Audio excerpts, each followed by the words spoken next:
Hello. Ooh, let's just adjust that slightly. Hello. Welcome to my live stream. I'm really tired. I slept incredibly badly again last night.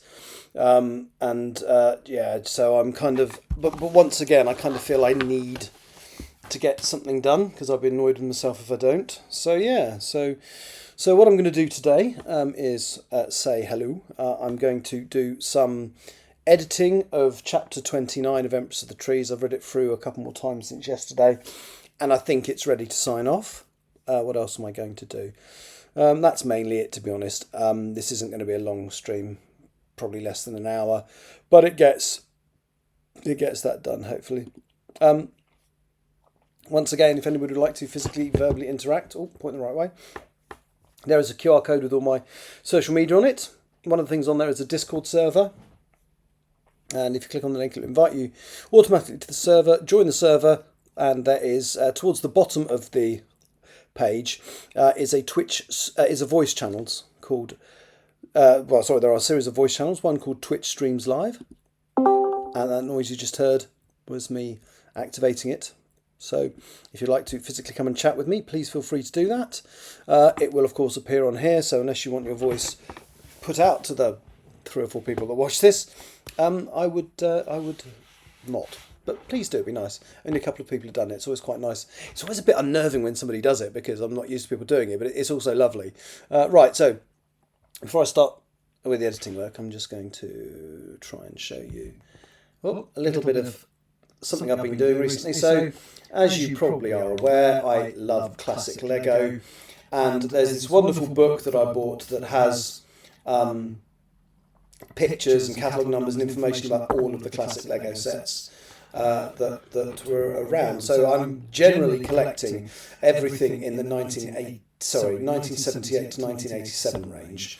I may also collect the 87 to 90 range. I haven't decided yet. So there's this little one. I'm not quite sure what it's meant to be. So it seems to have space to transport stuff on it. Oh, that's weird the way my phone does that. But it's I'm not sure what's meant to go there. I mean, nothing's meant to go there. It's not there's stuff missing. Actually, there is a couple of things missing. So you can see the little spacemen have got their jetpack things on. Well, the kit is supposed to have spare oxygen tanks for each of the 2 astronauts there, which didn't arrive with the set, but the vendor from eBay has apologised and is sending those out to me, so that's lovely. And this is the next one. Now, this one is weird because the majority of the colour scheme for these sets has yellow windows, but there's just the occasional few with green, and I'm not sure. I mean, it's right, it's how it was designed. I'm not sure I like the green as much, but again, it's got a little blue spaceman in there, or man in a blue spacesuit. And I did have a couple of blue space-suited minifigures when I collected them when I was young, but then I'm going on to the third set that I bought today, and it's this chap, and this one has got a black space-suited minifigure, and I never owned that. I stopped collecting by then, so I never owned one, and you can see I've got one on that set as well. But yeah, so this is like a walker, so it kind of moves. Well, it doesn't really. But yeah, so that's, and you see what I mean about the yellow. Kind of looks better on the sets, I think, than the green. Anyway, that's irrelevant. So I'm just going to pop these little sets out of the way. I have got one more coming over the next. Well, if it doesn't come tomorrow, I won't see it until I get back from Singapore and Sydney with work. Which would be a shame, but it gives me something to look forward to when I get back. So, right, let me just send a test message to make sure that so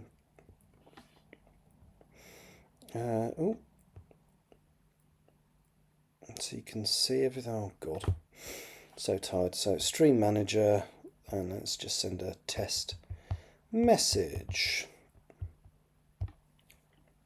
Lovely, that's working.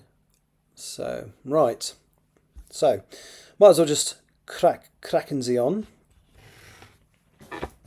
So, yesterday you saw me sign off you might have seen me sign off chapters 27 and 28. I worked on 29 at the same time. And I've read it through a couple more times, and I think it's ready to be signed off. If I can get this signed off today, that's great, because it leaves me literally one chapter away from hitting my target for the month, and I'm only halfway through the month. So, but the only thing that I will say is if I find that my concentration makes me feel that this isn't working and that I should stop, then I will, because what I don't want to do is sign something off and then find down the line that it's crap and badly done. But anyway, so let's switch to the typing view. Once again, because I'm actually working from, this is my paper sign off, because I'm working from paper, unfortunately what's displayed on the screen won't necessarily reflect what I'm reading unless I edit something. If I see something that needs to change, then I'll scroll down and find it. You're flying out today. Oh, am I? No, it's tomorrow.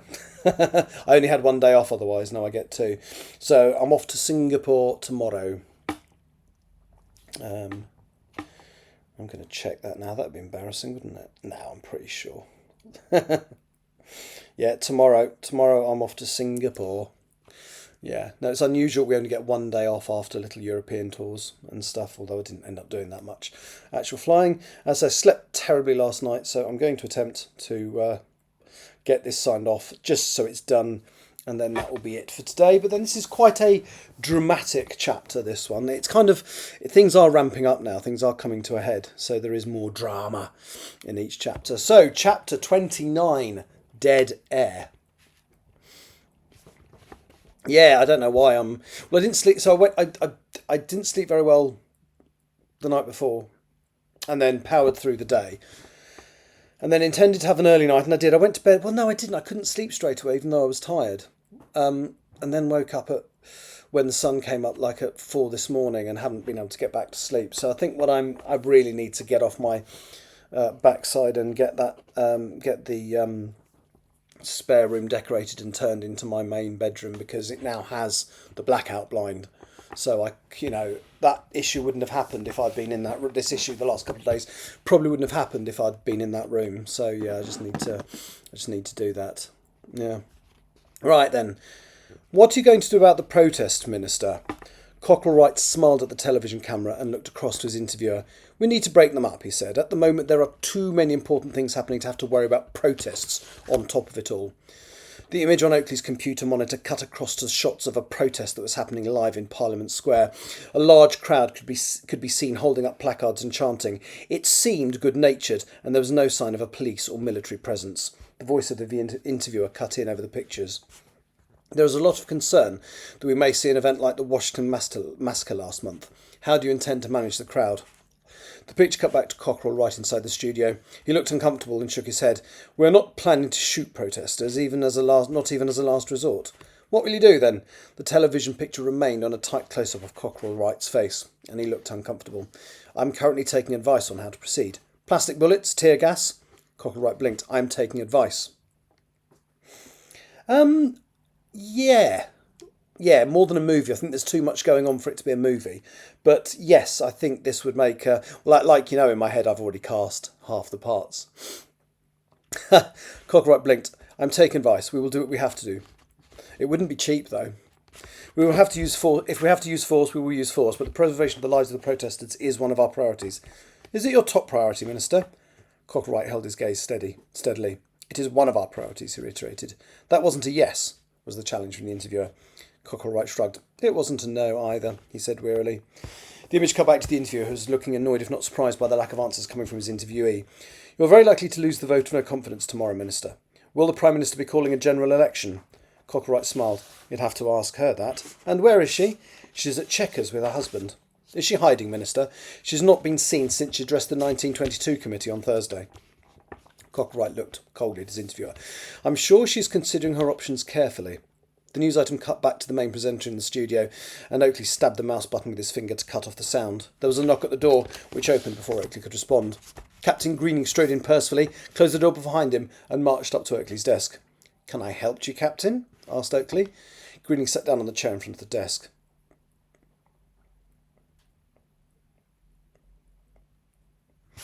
Just to remove the I've got some unfortunate news, Mr. Oakley. Having seen what has happened here over the last month, I believe the orders I have just been given are a mistake, and I have challenged them. I was told, and I quote, to shut up and do as I'm told.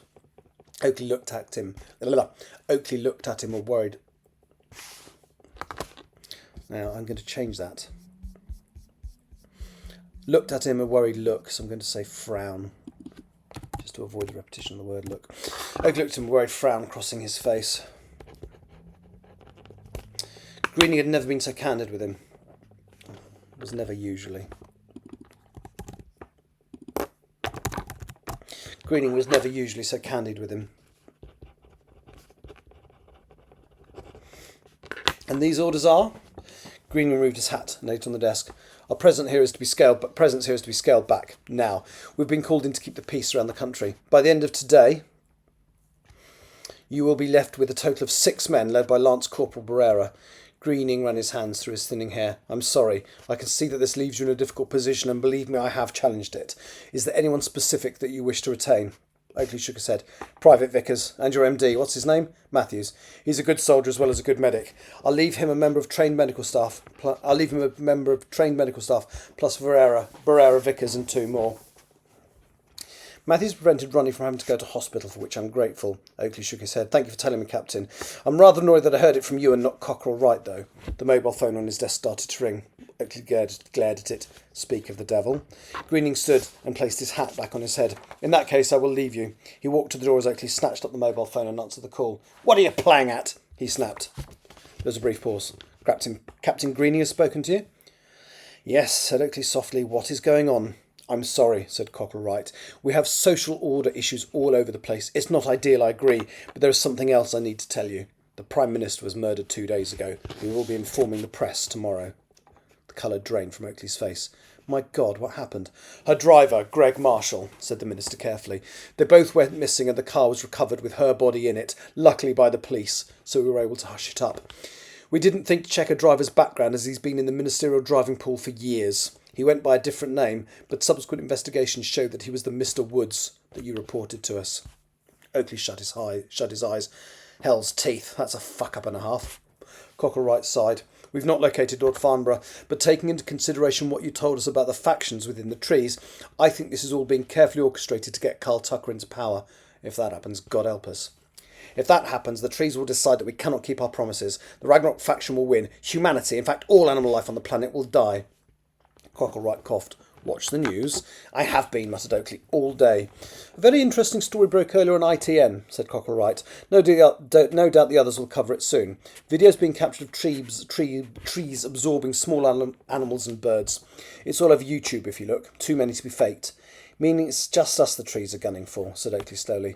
Well, I doubt many horses or cows will survive.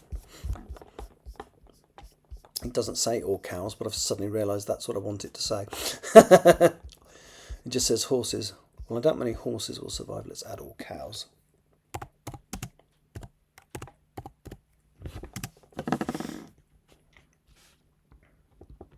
Well, I doubt many horses or cows will survive, said Cockerell Wright, but it looks like they intend to try and save as many species as they can. Oakley closed his eyes and shook his head. All right, there are things I need to arrange. Is there anything else you need to tell me, Minister? There is one more thing. I'm going to have to ask one of my colleagues to liaise with you over the next few days, rather than myself. I'm going to be rather busy. Oakley nodded. Any idea who it will be? Not yet. Someone I trust, which narrows it down. I will let you know as soon as I've decided. One other thing. Your new liaison will be asking the ambassador down to London to show her our plans and what we have achieved so far, so she can report our progress back. We anticipate that being in the next few days. Oakley stared at his computer screen. Okay, thank you, Minister. Prime Minister.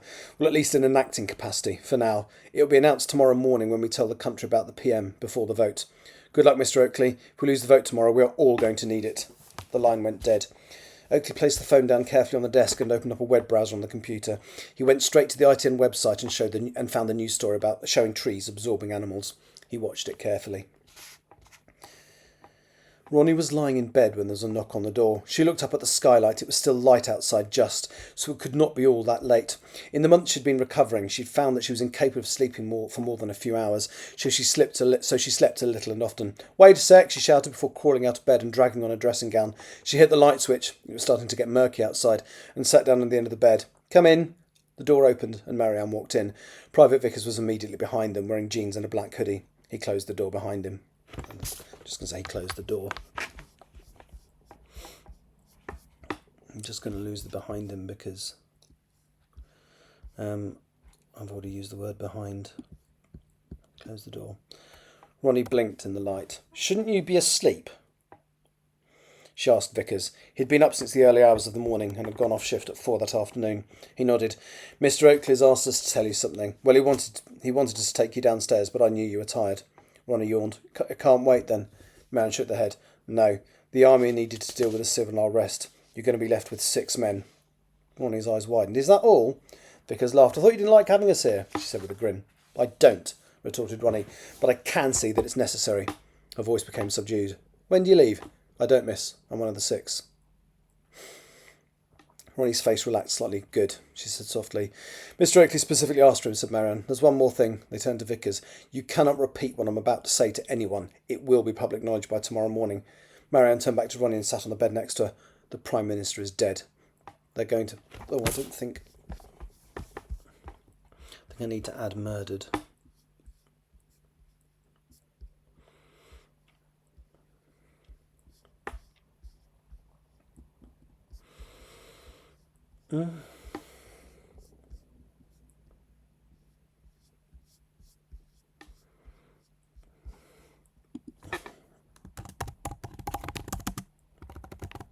Murdered. They're going to announce it tomorrow. Tomorrow before the vote. Derek Cockle-Rogers is in charge for now.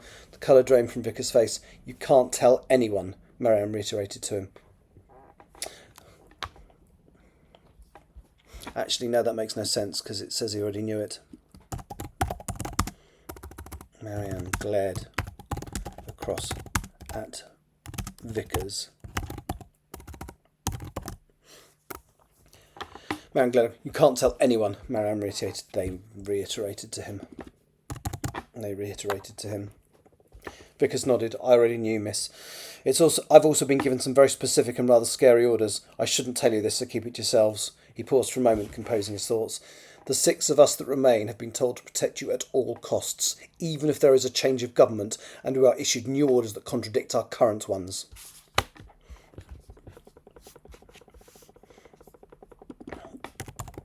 And I'm going to lose it at some point in the future. Oh, I don't know. Even if there's a change of government and we issued new orders that contradict our current ones at some point in the future. No, that's fine. Ronnie closed her eyes and Marianne hugged her. Is that likely? I hope not, said Vickers. I would hate to have to go up against fellow soldiers. He looked up and his blue eyes seemed to have a steely edge to them. But I will if I have to, miss. We all will. Marianne shook her head. Whoever issued those instructions thinks there's a chance that Carl Tucker will win if there's an election. Ronnie frowned and stood up. When are the soldiers leaving? Captain Greening and all excess personnel are moving out tonight, said Vickers. There was a moment of silence, through which could be heard the distant rumble of a helicopter. I suspect that's the first of it now. I'm going to get back into uniform, he said. It may be a long night. Vickers saluted Ronnie, then turned and left the room. Ronnie smiled despite herself. Now, this is a bit I'm not sure about, because is this... It must be obvious that Ronnie has quite a lot of time for Private Vickers, and I don't know if this is hammering it home too much. So anyway, this is the bit I'm thinking of cutting. Vickers saluted Ronnie, then turned and left the room. Ronnie smiled despite herself. I'm glad he's staying, she said quietly. And that's where I would end it, if I cut it. But the bit I'm thinking of cutting is, Marianne raised her eyebrows. Are you? They said, with a wicked glint in their eye. Ronnie went red. It's not like that. It's just that, well, as Yakunda, I trust him completely. Marianne nodded. And the fact that he's your age and kind of cute has nothing to do with it? Ronnie fixed her with a steely glare. Not at all. Fix them. Them. Oh, God, I'm just gendered Marianne again. Right, there we go. Glad I picked up on... Ronnie fixed them with a steely glare. Not at all. She lowered her eyes and allowed a sad smile to play across her face. In a different time and place, maybe, she admitted softly. I know what you mean. Marianne looked down and shook their head. I don't think I was prepared for the brutal reality of this, of all of this when I joined. We've not heard from Crothers and Mackenzie for weeks now. Just the little bit where, just the bit where Ronnie and Marianne basically talk about Mackenzie. But then, let me read it again.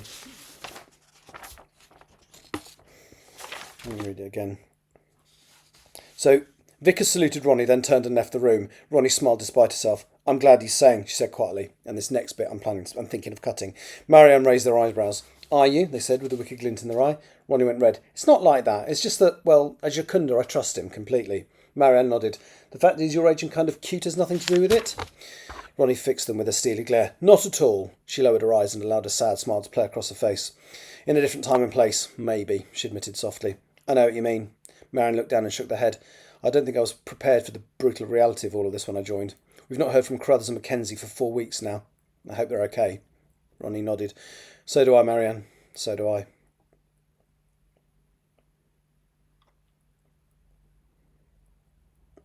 Glad he's safe.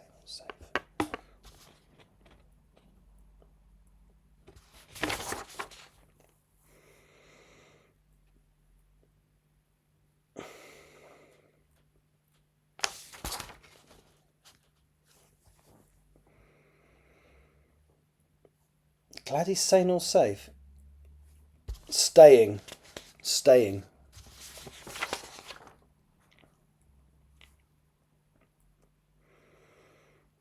I'm glad he's staying, she said quietly. I just obviously read it badly. Yeah, but I think I'm going to leave it in because it leads into the conversation about mentioning Carruthers and Mackenzie, and that's kind of needs to be there. Yeah, and because it leads into the conversation with Marianne, where they mention Carruthers and Mackenzie, which is relevant because the next scene is kind of showing what they're up to. I don't think I was prepared for the brutal reality of all this when I joined. We've not heard from Carruthers and Mackenzie for 4 weeks now. I hope they're okay. I do hope they're okay. I'm going to put do. And it's relevant because, again, it's the I've got feelings I haven't acknowledged kind of continuation of that conversation. Ronnie nodded. So do I, Marianne. So do I. The Mini pulled out of the supermarket car park, turning left towards the harbour and the road that led out of Ullapool. I never thought they'd close the only supermarket, said Mackenzie forlornly. Are things that bad? Aye, nodded Carruthers. I don't know why I'm not doing the accent for Mackenzie, so I should try and do that as well. Aye, nodded Carruthers. The delivery lorries keep being intercepted and robbed on the way. I don't think they had anything left to sell. So where will we get food? The big stores in Inverness are still open as far as I know, said Carruthers as he accelerated up the steep road that led out of the town. Will we shop before or after we meet Marianne? Mackenzie was unable to hide the smile as he said the name. Oh, after, said Carruthers. I don't think we'll have time before. We have to meet with Ross at a particular time and he will take us to her. Them, corrected Mackenzie. Sorry, no offence intended, said Carruthers with a smile. Still not sure your coming is a great idea, though. I meant to be keeping you safe. He glanced at the time on his watch. Can you put on the radio, please? Radio 4. They should be doing the vote of no confidence any minute now. Mackenzie shrugged and turned on the radio. He played with the tuner but could not find a signal. He looked across at Carruthers. Is that anything to worry about? Carruthers shook his head. Not out here. It can be almost impossible to get a decent signal out this way. Try again in half an hour when we get the long flat stretch by the reservoir. Mackenzie nodded, turned the radio off and looked at the clock. Within 2 hours Marianne would be with him. He had so much he wanted to say. He'd been rehearsing in his head for over a week. He clasped his hands together nervously and looked out of the window at the winding road ahead of them. Greening stood at the doors of the garden room and watched his soldiers loading their equipment into the puma that had set down on the rear lawn. Oakley was standing a few feet away, half listening to what the man was saying and half watching the news coverage. As they were waiting for the no-confidence vote to happen, the channel was running the top stories. The third item was a montage of video clips showing animals and birds being drawn into various trees. It was now being covered on every network, and more clips were being sent in. A badger in Wiltshire, a squirrel in Leeds, even a fox in one of the London parks. BBC News had clips coming in from all over the world. And it had become the most talked about story on social media.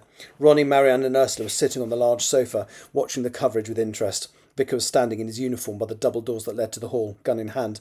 Brer was next to the kitchen entrance, also watching and listening carefully. Greening glanced at the screen. I've seen enough to know that this is part of all of this, he said quietly to Oakley before shaking his head.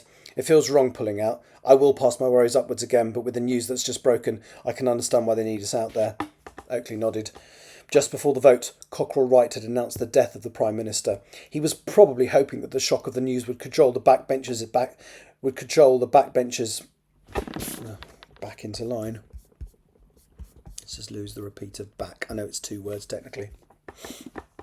He was probably hoping that the shot of the news would cajole the backbenchers into line and encourage enough of them to vote against their foolish motion. One of the soldiers walked across from the helicopter. We're ready for you, sir, he said. Ronnie stood up and walked towards Oakley and Greening. Good luck, Ambassador, he said, saluting her. Ronnie did not smile. Thank you for your help, Captain Greening, she said. Greening nodded, did one final salute, then turned on his head. As he left the room, Oakley closed the door behind him. Ronnie had already returned to the sofa and he followed her and sat down. Ronnie turned up the volume on the television. It showed the House of Commons. Cockle-Wright had just sat and just taken his seat. Taken the Prime Minister's seat. Probably best way to put that.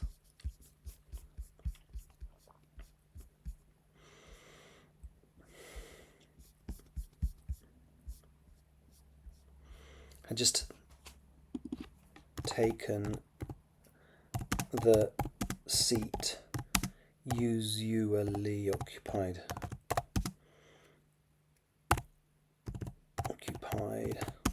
by the Prime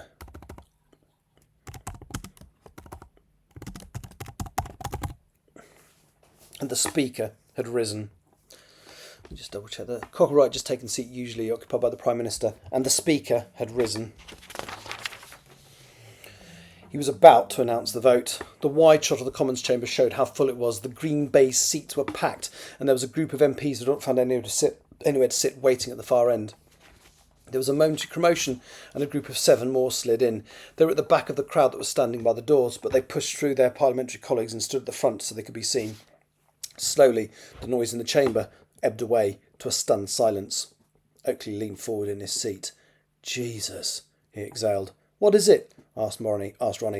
The commentary on the television supplied the answer. "My goodness, this is the first time as far as we know that these MPs have ever entered Westminster. If they vote, which they are almost certainly here to do,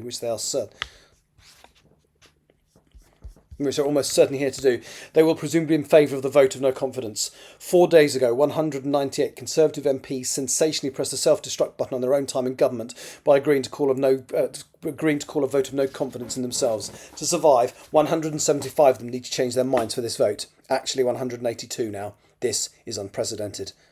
I don't understand," said Ronnie with a frown. "If they're MPs, why have they never been here before?"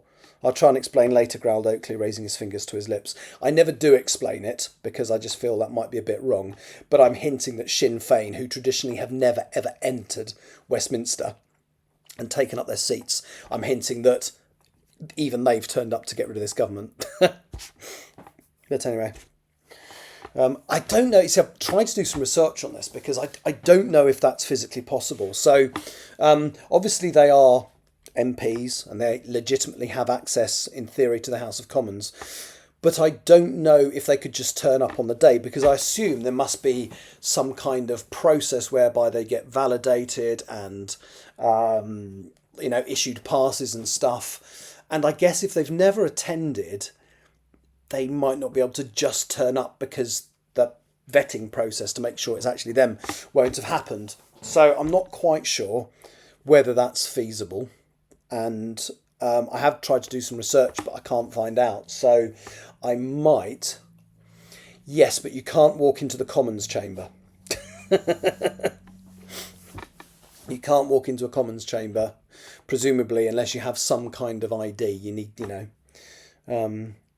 So I don't know if no, but the guy could give you some info. Oh, I see what you mean. Yeah. Well, I think there must be a way of finding out. I might even just email my MP and just say, look, I'm trying to work out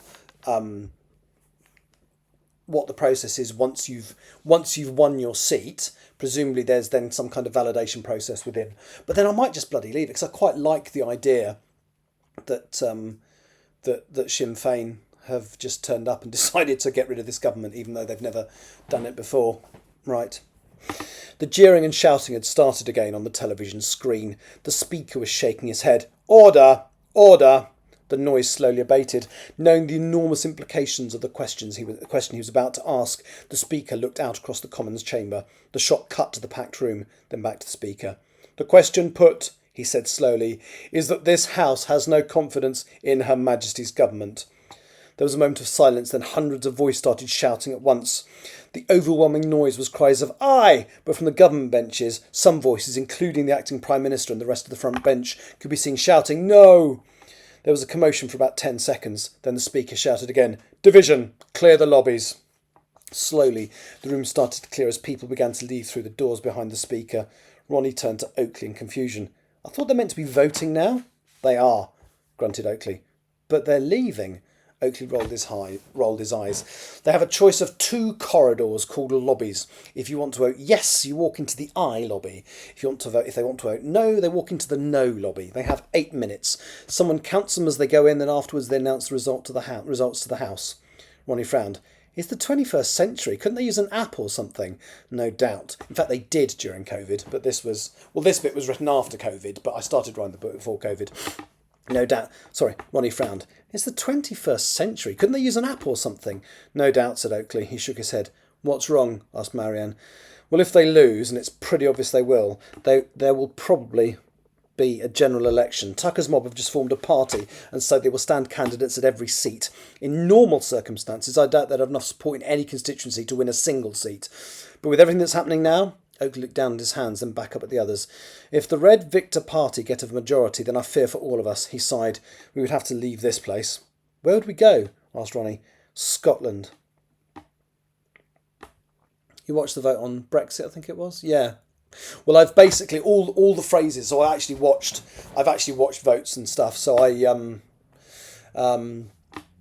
it's very crowded. Yes, it is. And actually in this one where it's such a big deal, you know, every MP practically has, well, I think every MP has turned up. But yeah, I would like to do another tour of the House of Commons at some point, actually. I have done it before, but I know more then than I did now. I know more now than I did then. But yeah, no, I absolutely imagine it's very crowded, and it must be quite difficult. They must have more than one person counting, because it as you say, shoulder to shoulder, that's a lot of people, unless they make them come through the door single file. Yeah, it is interesting, and I remember standing in.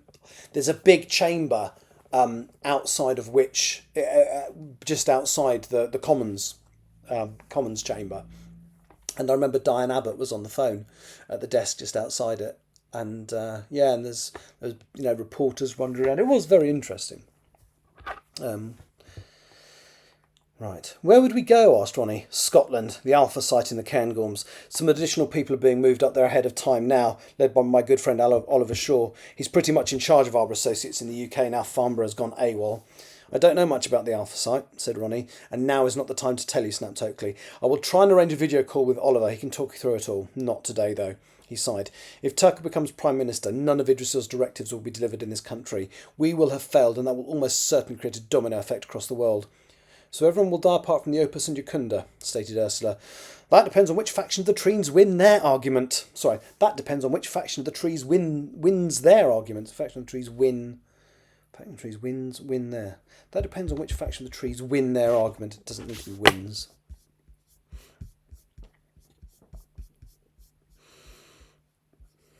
That depends on which faction win their argument. Oakley closed his eyes, and Ronnie noticed that he was sweating.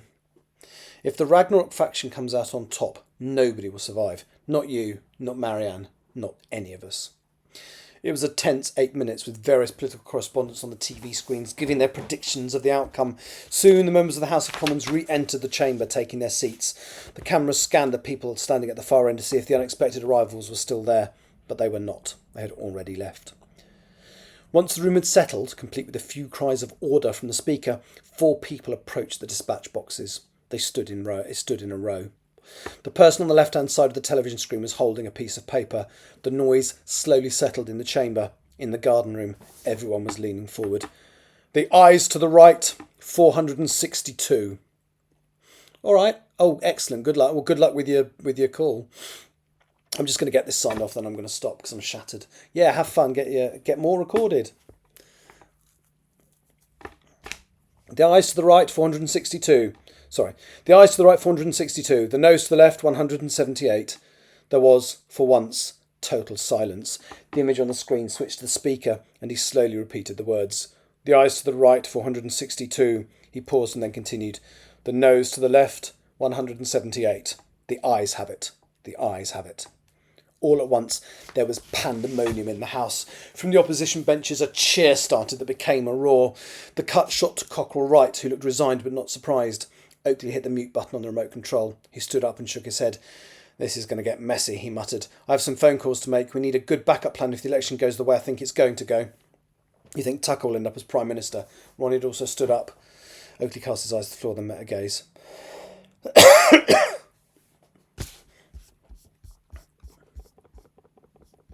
It says, and then he says, I think it's a good possibility. Yes, I think I'm just going to make that more certain and just say yes. Yes. And then what? Then we have to have Idrisil wins the argument amongst the trees, otherwise all bets are off.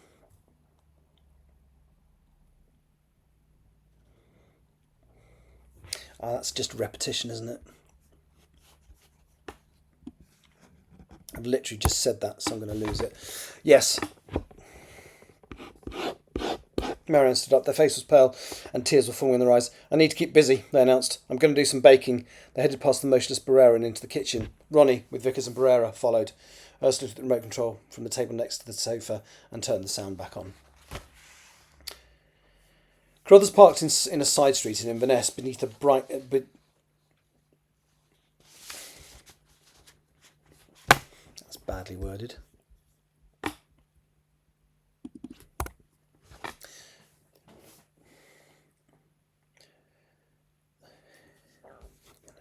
Let's just add the word dark there.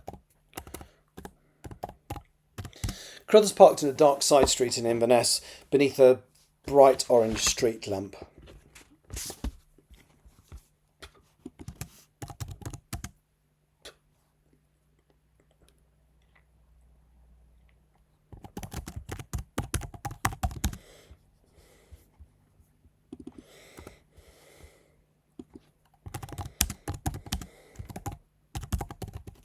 Carruthers went something in Inverness when he had bright orange that was trying to compete with, attempting to compete with the darkness.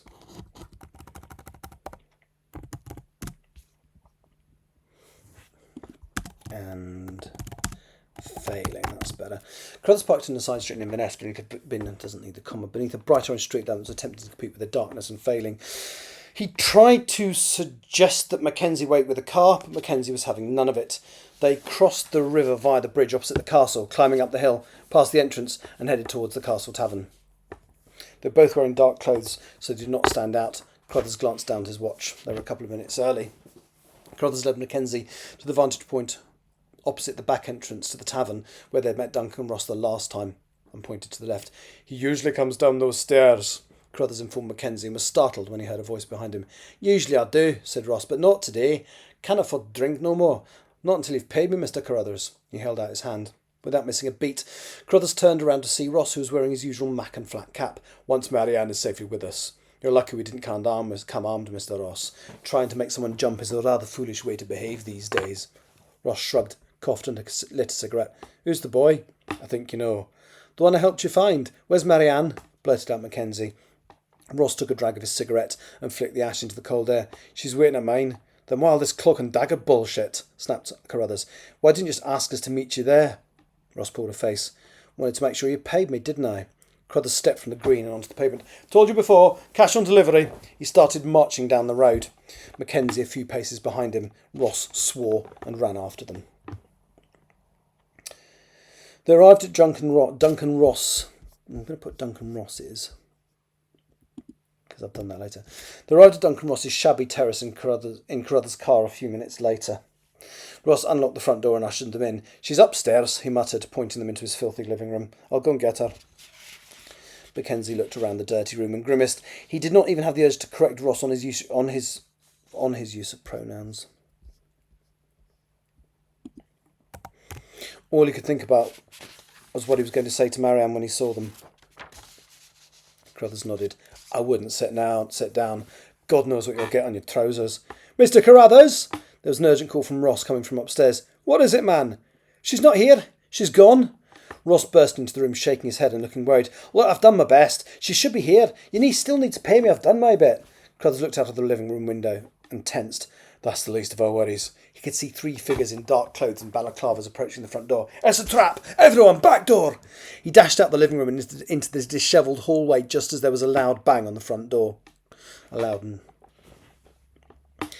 Mackenzie was rooted to the spot. Carruthers pulled him into the hall by his arm. We need to get out! Now! He pushed Mackenzie forwards as the front door gave way and the men burst in. He shoved him into the kitchen, noticing with horror that the men had guns and that Ross was still in the living room. One of the armed men ran in, and there was the sudden sound of gunfire and a simultaneous scream.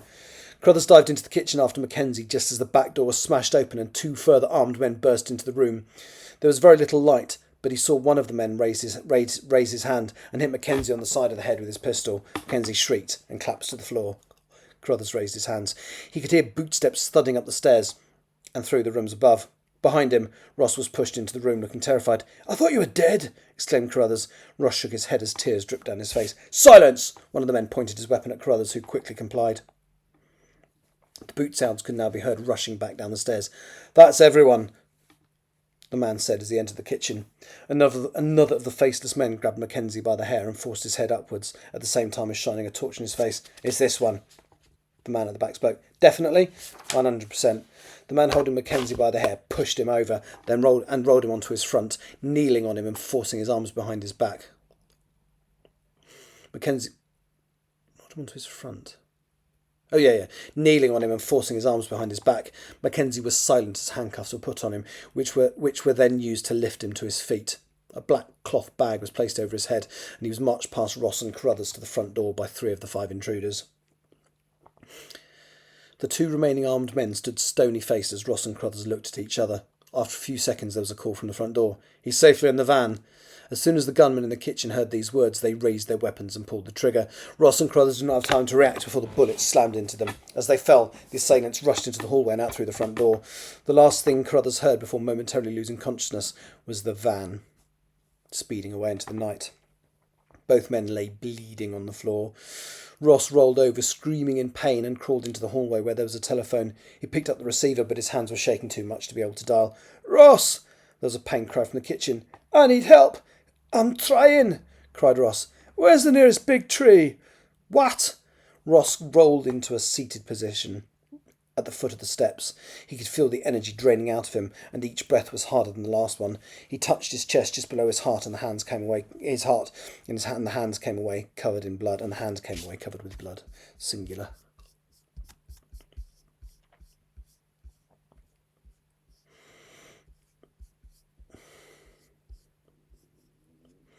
"A tree can save me. Where's the nearest big tree?" Somehow Crothers managed to get on his hands and knees and was crawling painfully into the hall. "Other side of the road." Ross panted. "About 50 metres. You won't make it. I have to try," shouted Crothers. He reached Ross and pulled the telephone from his shaking hand. Let's just change that. He dialed, then gave the phone back. "Talk to them. Get yourself some help." Crothers could see from the ashen grey colour of Ross's face that the help would come too late. He crawled painfully towards the front door, which had thankfully been left wide open, and through it. He tumbled down the steps and onto the pavement, screaming in pain. He opened his eyes and looked around him. There was indeed a large tree on the other side of the road to the left, big enough for his needs. He crawled forward slowly, in too much pain to avoid the litter and broken glass and Hang on.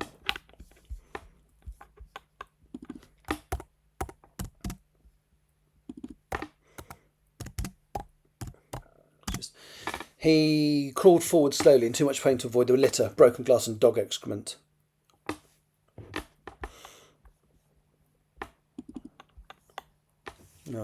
Repetition of litter.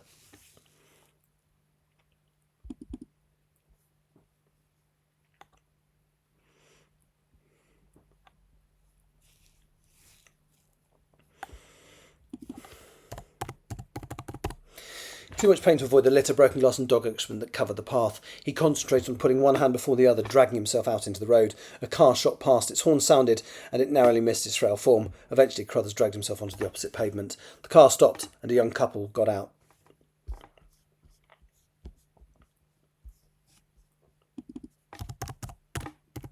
"What are you playing at, pal?" shouted the young man.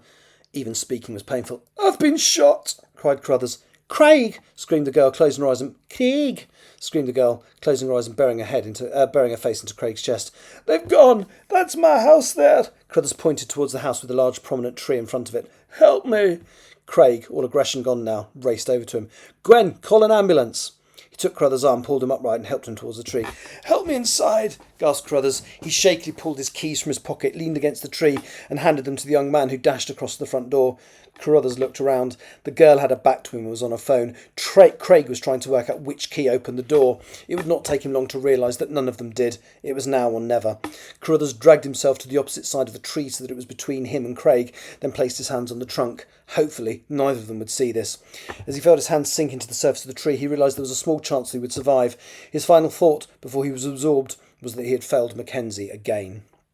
Craig swore. "I can't work out which key opens the door," he called out. The door suddenly opened, and a large man in a dressing gown stepped out. "What are you doing?" "Man over there. The one's been shot. He lives here." The owner of the house stepped out and from somewhere and had picked up a baseball bat. "What man?" Craig stepped back, his hands in front of him. He's here, by the tree." Craig stepped back into the road and looked maniacally around him. "Gwen, where did he go?" Gwen pulled the phone away from her ear. "Police and ambulance are already on the way. A neighbour reported gunshots." Craig stepped onto the pavement, looking round him in astonishment. "I don't understand," he cried. "Where is he?" Oakley had rejoined Ursula in the garden room. They were both sipping tea and awaiting some shortbread that Marianne had informed them was imminent. Both soldiers were in the kitchen with Ronnie and Marianne. The final helicopter had departed a quarter of an hour ago, and even the mobile command unit had driven away through the front gates. Just going to lose the even.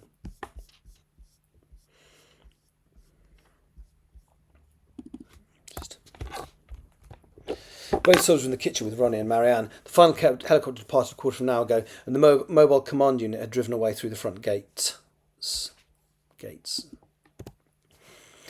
Even the barracks tent had been removed, and Ronnie's old suite had been emptied, and 3 bunks had been put into each of the 2 main rooms.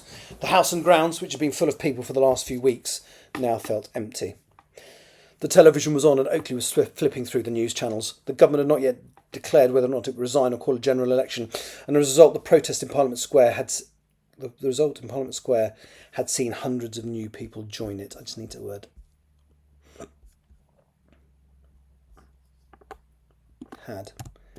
Had seen hundreds of new people join it. Large lights had been placed around the exterior, pointing at the protesters in an attempt to make it impossible to try and hide in the darkness. If the government resigned, it was up to the remaining parties to form a minority government, which would not be easy because the outgoing administration still technically had a majority and could therefore easily block new legislation. Various news channels had journalists out with the protesters. Some wider shots showed groups of police with armour and shields preparing to engage them. Reporters ready to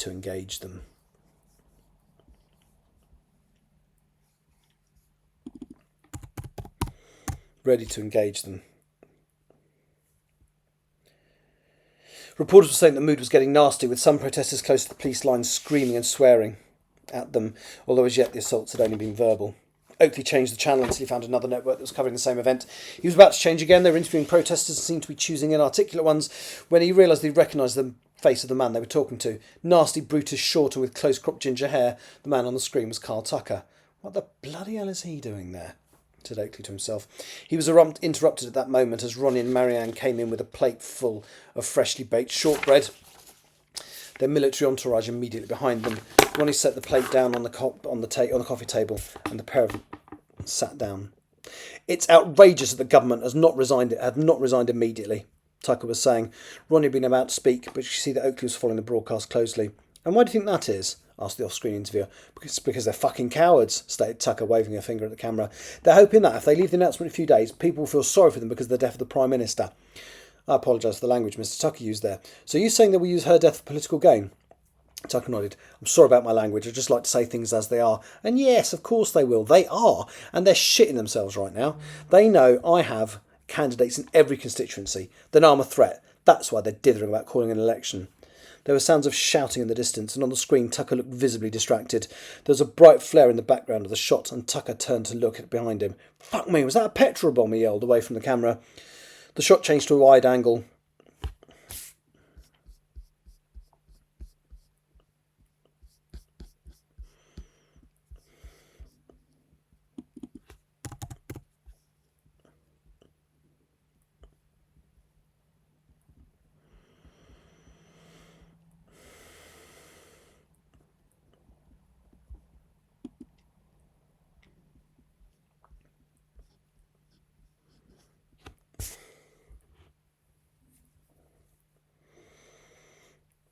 So again, Tucker nodded. I'm sorry about my language. I just like to say things the way they are. And yes, of course they will. They are. Then they're shitting themselves right now.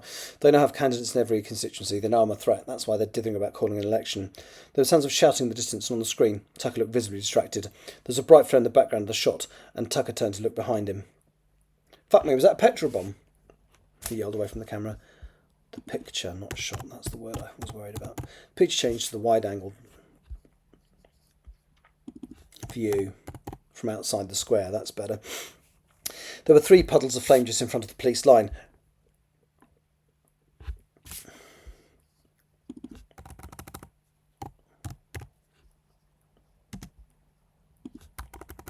Who had their riot shields out in front of them. A commander was...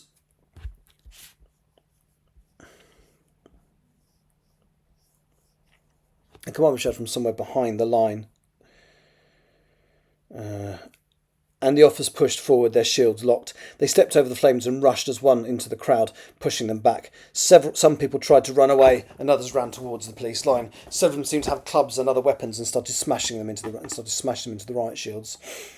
The image changed back to Carl Tucker. 2 well-built men were on either side of him. "We need to get you away from here, Mr. Tucker," one of them yelled, but the squat man shook his head and pushed into the melee.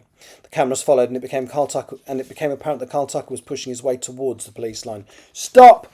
He shouted towards the protest. He was quite close to the police.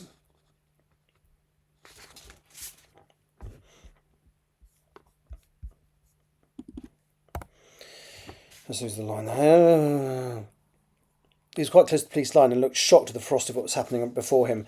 Several men with clubs were attacking a specific point in the line with such anger they'd managed to create a break in the shield line. 4 men pushed through and started attacking the officer from behind, and the line collapsed as the police turned to protect themselves. More people surged forward and started pouncing on individual officers. Tucker was in the middle, trying to pull people away from the police, and received a punch to the face for his trouble. The police line had collapsed now. It was individual men fighting for their lives. 3 men pulled a helmet from an officer and started beating about the head with heavy clubs. The television director cut away from the scene immediately, but there was no doubt they'd just broadcast the murder of a police officer live on television. Ursula looked away from the screen, sickened by what she had seen. Ronnie saw her reaction and shook her head. "That was horrible," she said. The television channel was now being much more careful about what they broadcast. The picture cut to the long-distance view of the square with crowds rushing towards the police. All that could be heard were sirens and shouting and bottles breaking. Flames appeared now and then, but the cameras were not close enough to make out individuals.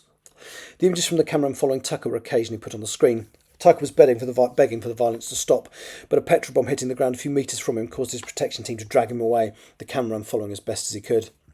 Oakley shook his head. "Tucker's come out of this looking okay." He rolled his eyes. There was a sudden noise that was louder than everything else that was happening, the sound of gunfire. Marianne shook their head.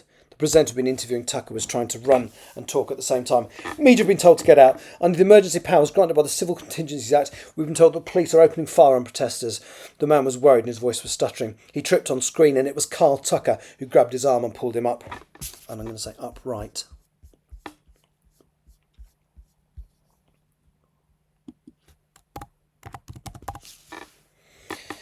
There were sounds of shooting in the background and screams. Flames kept appearing in the background.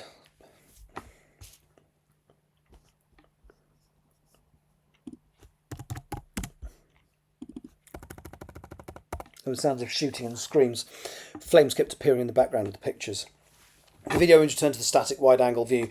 Shots could be heard continuously now, as well as screams. The breathless reporter was shouting at his cameraman, telling him to drop the camera and get to safety. There was a sound of gunfire close to where the microphone was, and more screams, including one from the porter. "Jesus! Tucker's been shot!"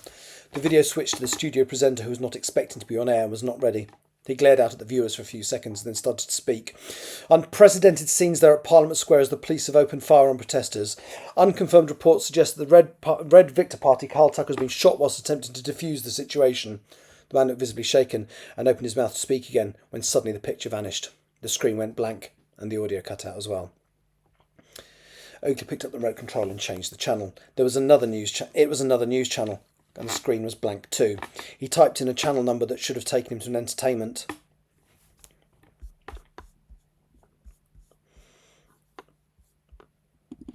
He typed in a number that should have taken him to an entertainment channel or on the news one, but that did not seem to be broadcasting either.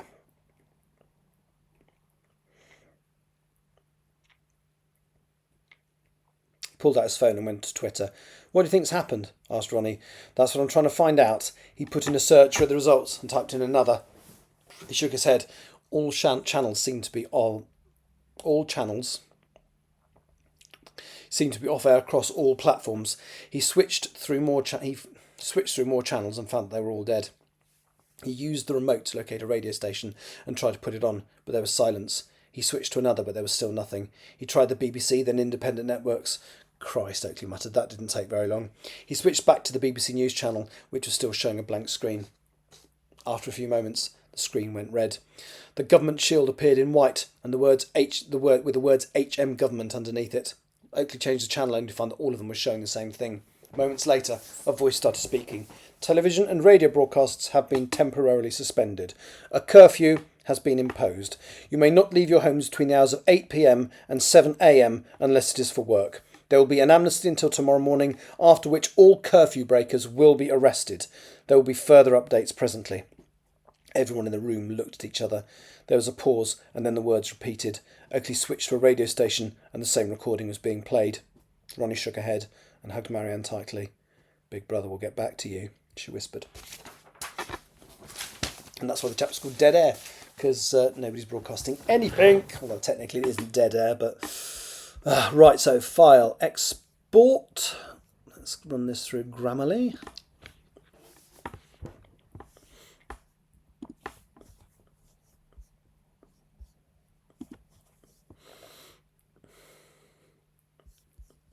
Okay. As David Cameron would say.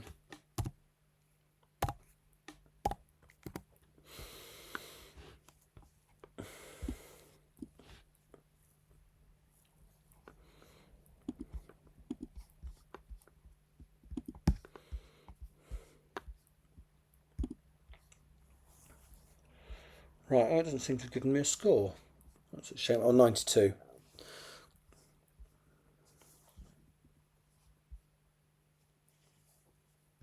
That's fine.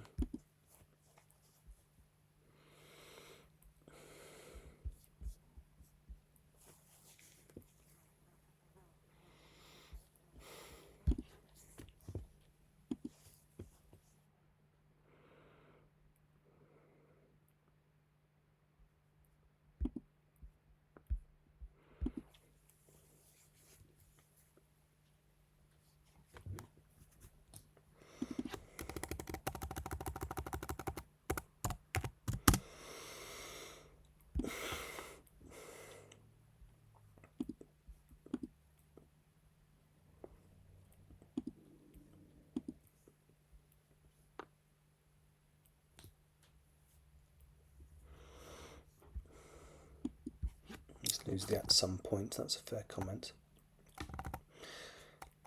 Even though there's a change of government, we issue new rules that contradict our current runs in the future.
Right, 92% overall score. I'd have that. So let me now download that.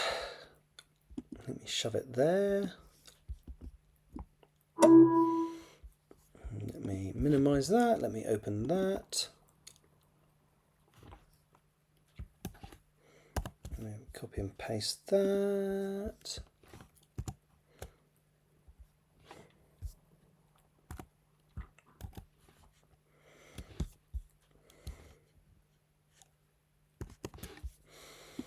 And then let me minimise you, minimise you. Nope, wrong one.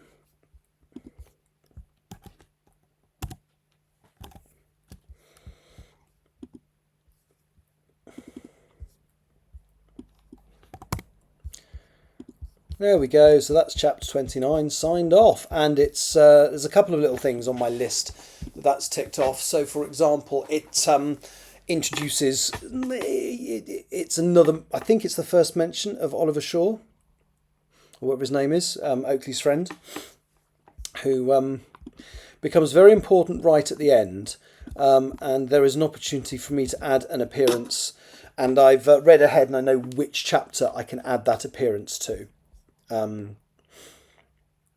But there we go. So that's done. Let me drag that into the edited files chapter. So that just leaves me with 14 to go. Splendid. Let me just so let me get some chapter lengths. So 27 has ended up at 4866.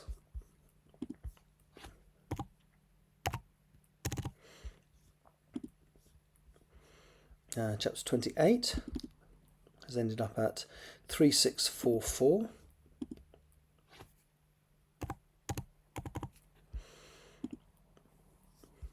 And chapter 29 has ended up at 7095.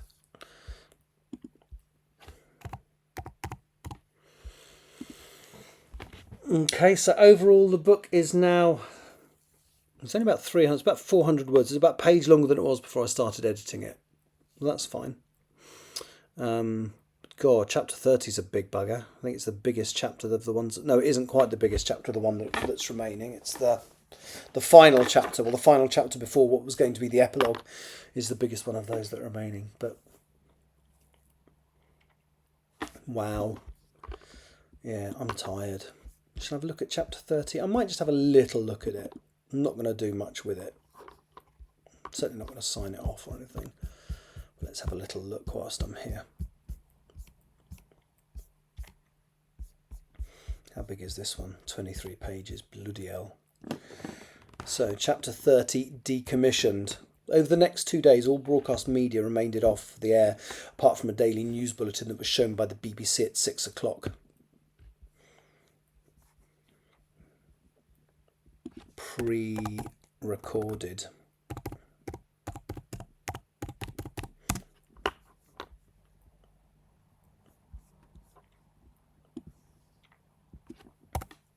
Over the next 2 days, all broadcast media remained off there, apart from a daily pre-recorded news bulletin that was shown by the BBC at 6 o'clock. There was no announcement of when broadcast would be allowed to return, but streaming service was left up and running so people could at least watch existing shows, although new programming was banned from being added. The broadcasting companies all asked to be allowed to add new content to their services, the shows that had been due for broadcast, but were told no. One did it anyway and found their services shut down altogether. That's Sky in my head.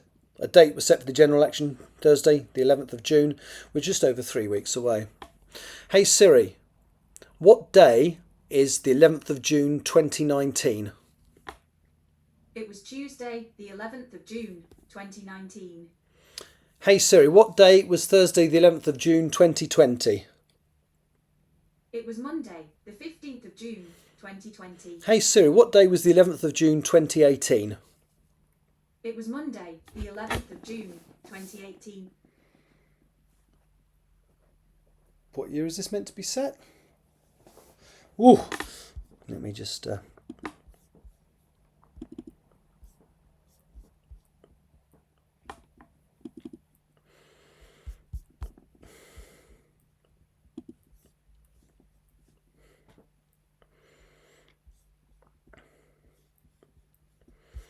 think in my head, this is set in... So I started writing it in 2018. So I suspect it was meant to be set in 18 into 19. So yeah, this bit would be... Hey Siri, what... No. Hey Siri, who was Prime Minister in 2019? Lastly, Theresa May herself resigned on the 24th of July 2019, with Boris Johnson being appointed Prime Minister by Queen Elizabeth II shortly after. This is from wikipedia.org. For more, say open this on iPhone. No, that's fine, thank you. So this is meant to be 2019, isn't it? Yeah.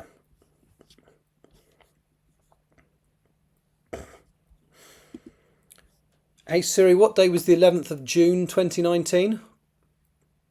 It was Tuesday, the 11th of June 2019.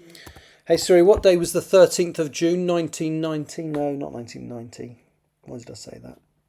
It was Friday, the 13th of June 1919. Hey Siri, what day was the 13th of June 2019?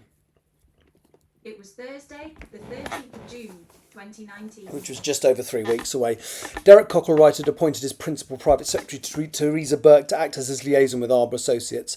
His investigations had led him to conclude that Sir Oliver Vaughan had been the source of the DEFRA leaks. Rather than confront him with it outright, he used the excuse of his new position as acting Prime Minister to leave Vaughan at DEFRA and asked another senior civil servant to work with him in the Prime Minister's office. The events in Parliament Square were not referred to in the news bulletin at all, but videos from that night were heavily shared on social media, as was the moment when the unfortunate police officer was killed live on air. His epaulets made it easy to identify him, and his wife made a statement on Twitter to say that he was declared dead at the scene when the emergency services were finally allowed in. There was no official death toll released, but anecdotal evidence put it at close to 900 dead or wounded. Social media started referring to it as the Parliament Square massacre. Videos of police brutality and indeed of further police officers being held to individual account with their lives were shared on Twitter and other social media. Carl Tucker put out a video that showed him and the BBC reporter getting away safely, but only after their cameraman had been killed. On Thursday morning, 3 weeks before the general election, people woke up to find that social media was no longer working. The internet had been shut down. There were individual cries about the unfairness of it all. There was nobody to complain to. No news outlets to report to. No social media to share it on. Cell networks and telephone lines were allowed to remain switched on, but after several people spoke about what was happening to foreign news outlets, international calls and text messages were banned. People who had family abroad had no way of finding out if they were okay. Each political party was given a 30-minute slot to broadcast a party political broadcast in the run-up to the election. The rolling news services were given dispensation to show them on a loop once they'd all been broadcast, but until that happened, the only television programme that was allowed at 6 was the news at 6 and a party election broadcast immediately afterwards. Ronnie started getting the urge to eat 2 weeks after she was released from Idrisil. As soon as Dr. Matthews had let her out of bed, Marianne had been tasked with helping her to put on weight. Favourite skim milk replaced with full fat, and Marianne made as many cakes and biscuits as they could. Marianne would not allowed to have tea, but made her lattes with full fat milk every time she said she was thirsty, and accompanied them with a slab of cake. But Ronnie was worried. The fact that she had the desire to overeat again meant that she would soon be summoned for another audience, and she did not feel yet as though she had recovered from the last one. Thursday, 1 week before the election was due, was also the day it had been agreed that Ronnie would visit London to audit the progress that the government were making on delivering Idris's directives. Thursday, 1 week before the election due, was the day that it had been agreed that Ronnie would visit London to audit the progress the government were making on delivering Idris's directives. There had been talk of driving down one of the cars, but I refused to let them and informed them that they were going to have a delivery overnight. On Wednesday afternoon, 3 vehicles arrived at Forest Lodge. 2 were standard army jeeps, and the other was what Ronnie could only describe as a tank. The drivers of the larger vehicle and the first jeep handed them over to Barrera and quickly left in the other jeep. Ronnie's so-called tank was a gigantic green vehicle with large tyres and armour-plated doors. There was a machine gun mounted to the roof, which upset her, and there was so much equipment in the front of the vehicle there was only room for the driver. Burrow told them it was called a Panther. It was over 5 metres long, and it somehow could only hold 4 people, and none of them in comfort. Very early on Thursday morning, Marianne loaded supplies of food and a change of clothes into the back. It was decided that Brown Vickers would be the army personnel to accompany them.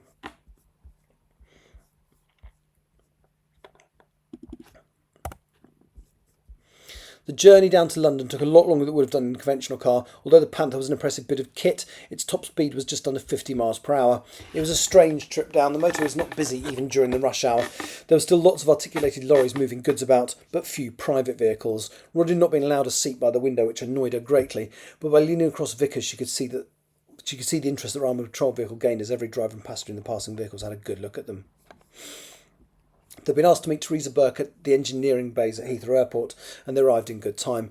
The Panther stopped in a car park a short walk away from a set of two-storey tall blue gates. To the right of them were some turnstiles and a security office. Vickers helped Ronnie climb out of the vehicle as Ronnie scanned the surrounding area. It should be safe. Apart from the building they had parked immediately in front of, everything else that they could see was on the other side of the barrier. Barrera nodded to Private Vickers, who put his gun back over his shoulder. Oakley looked over at an aeroplane that was parked on the other side of the security fence. "Let's get inside," said Barrera. "The less time we spend out in the open, the better." He marched forwards, followed by Oakley and Ronnie. Vickers brought up the rear. Barrera walked over to the window of the security office. One of the men on duty looked a little surprised to be approached by soldiers with guns, but his colleague was expecting them and buzzed them through the turnstile one at a time. A short young man in a black business suit was waiting on the other side. "Madam Ambassador," said the young man, "I am Ian Gilbert. I'll be escorting you to your appointment." He led them forward. On the left were large beige-coloured aircraft hangars. Ronnie peered through one of the open doors as she walked and saw that each bay contained a large aircraft. The closest one had steps leading up to the passenger doors and was missing an engine on one side. She did not know enough to be sure what kind of airplane it was, but it looked gigantic. They were taken to the entrance of a building immediately in front of them. She looked up. It resembled a multi-storey car park. "Here?" she asked incredulously. "Yes, madam," replied Gilbert. "We left the car on the other side of the gates," said Oakley with a hint of sarcasm. Gilbert frowned and smiled. "There are offices on the top 2 floors. Follow me, please." He led them to some lifts that appeared to be an afterthought, added onto the outside of the building after the rest was constructed. They waited for a moment, and the lift door opened. The group of 5 stepped in. Gilbert pressed the button for the top floor, and the doors closed behind them. The car accelerated quickly upwards, and soon the doors were opening on the uppermost floor. Gilbert walked out onto a tiled lobby and asked them to follow him through a pair of double doors on the left. The building seemed to be laid out in a way designed to confuse anyone who did not know it. Gilbert led them left and right at various turns, and down a corridor that had windows overlooking the hangars they'd just walked past. Eventually Gilbert stopped outside an office door, knocked, and opened the door. Inside was a desk, several chairs, and a lot of open space. It looked like some kind of briefing room, and there were 2 people already there. Derek Cockle-Wright's Principal Private Secretary, Teresa Burke, and another woman Ronnie had not seen before. Teresa stood and walked over to Ronnie. "Welcome, Madam Ambassador," she said smoothly. "It is nice to see you again." Ronnie accepted the proffered hand and looked around the room. At the far end were windows that covered most of the wall. She had the urge to go and look to see how far away the ground was, but Teresa steered her towards the desk, sat down behind it, and indicated that Ronnie and Oakley should sit in front of her. She glanced up and realised that Barrera and Vickers had taken up sentry duty on the other side of the door. She grimaced. "I think perhaps your escort..." She grimaced. "I think perhaps your escort..."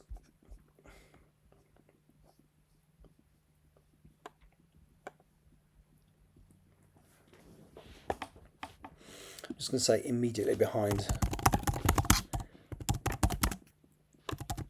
She grimaced. "I think perhaps your escort should wait on the other side of the door," she said after a pause. "Will that be all right, gentlemen?" A flash of anger crossed Barrera's face and he stood his ground. Teresa shook her head and glared at him. "The discussion I'm about to have with them with ambassadors is not for your ears, soldier. I will not start with you here. Get out." Barrera looked across to Ronnie, who nodded. With bad grace, he stepped outside, followed by Vickers. "Thank you," said Teresa. "I wish to update you on some of the things that we are proposing to do to meet your... I wish to update you on some things that we are proposing to do to meet your directives, Ambassador." "Ronnie, please." Teresa smiled, opened the first of 3 folders and pulled out a document. She glanced down at the cover sheet. "This lists the proposal, and the other documents in the folder describe the details of how we intend to implement it. You can tell us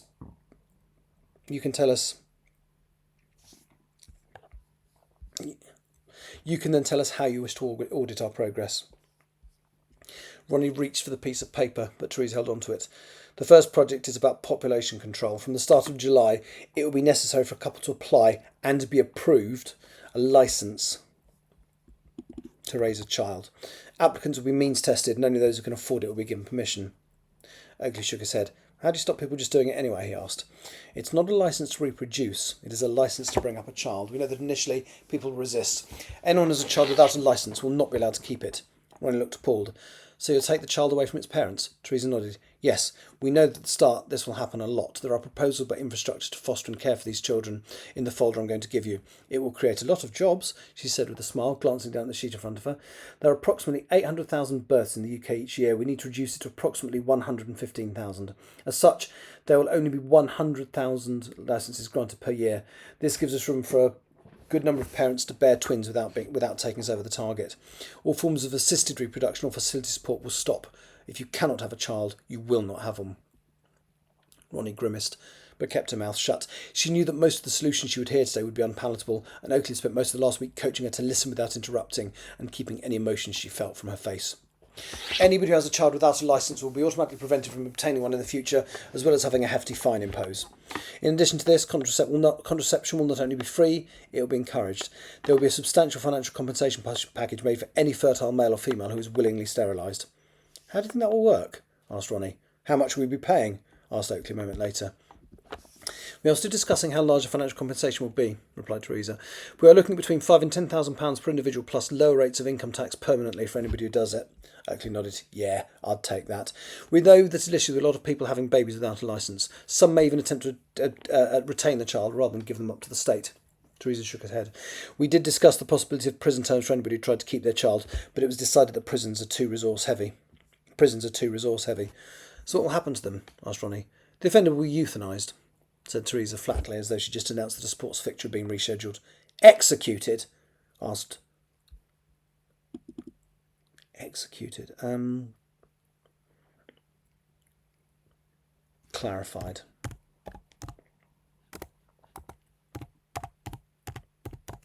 Clarified Ronnie, her eyes wide.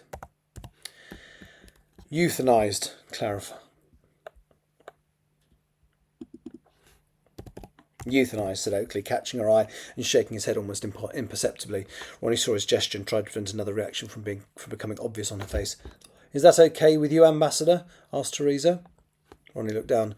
I don't see another way to do it. She ran her fingers through her hair and wished that Marianne was here with them. The next thing I wish to discuss with you is reduction of the burning in fossil fuels, said Teresa. She opened the second folder and took out the top sheet again. This is the reason that I brought you here to Heathrow. Would you like to join me at the window? Ronnie nodded and stood. She, Oakley and Teresa walked across to the windows and looked down to the ground. Ronnie gasped. The view took in the hangars and, thanks to the height of the office, well beyond them. As far as she could see were lines of stationary aeroplanes. They covered the tarmac area ahead and to the left and right. Hundreds of them from what she could see. All were in neat lines, noses almost touching the tails of the machine in front. The rows staggered so that the wingtips in one row were in line with the flight deck of the next. Ronnie had never seen so many planes together at the same time. Wow, she said as she exhaled. The airlines have been ordered, not told. The airlines have been ordered to scrap 98% of their fleets. It does not fall unevenly. Airlines comprising of short-haul vehicles have to scrap everything. The ones that have long-haul capability can keep a small number, but most of those have been converted for cargo. And most of those have been converted for cargo use. Only the newer, more efficient planes will be allowed to fly. Everything you see here will be broken down. They can't even sell them. The market for aeroplanes has collapsed. They stood in silence looking at the eerie spectacle for a few moments more. The scale of what they had to achieve was spelt out before them. A tribute not only to human ingenuity, but now how they were unable to balance their love of technology with the survival of the planet. Ronnie blinked away a tear. She did not know a single person who had taken at least one flight at some point in their lives. Thanks to the directive, civilian passenger flights were about to come to a permanent end.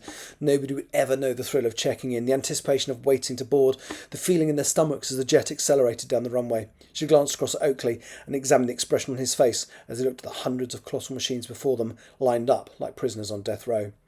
They had one life. They all had one flight left in them, to wherever it was that they were going to be pulled apart. Ronnie closed her eyes, then turned away from the window.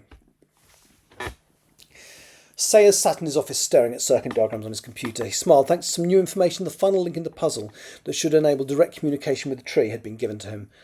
It was all very well hooking a human up to the apparatus, but the rate of information exchange was so slow that it had been almost impossible to make it work. The tree they're going to use in their experiment was completely cut off from the mycelial fungus by the mycelial fungus. The tree they're going to use in the experiment was completely cut off from the mycelial network to prevent it from communicating.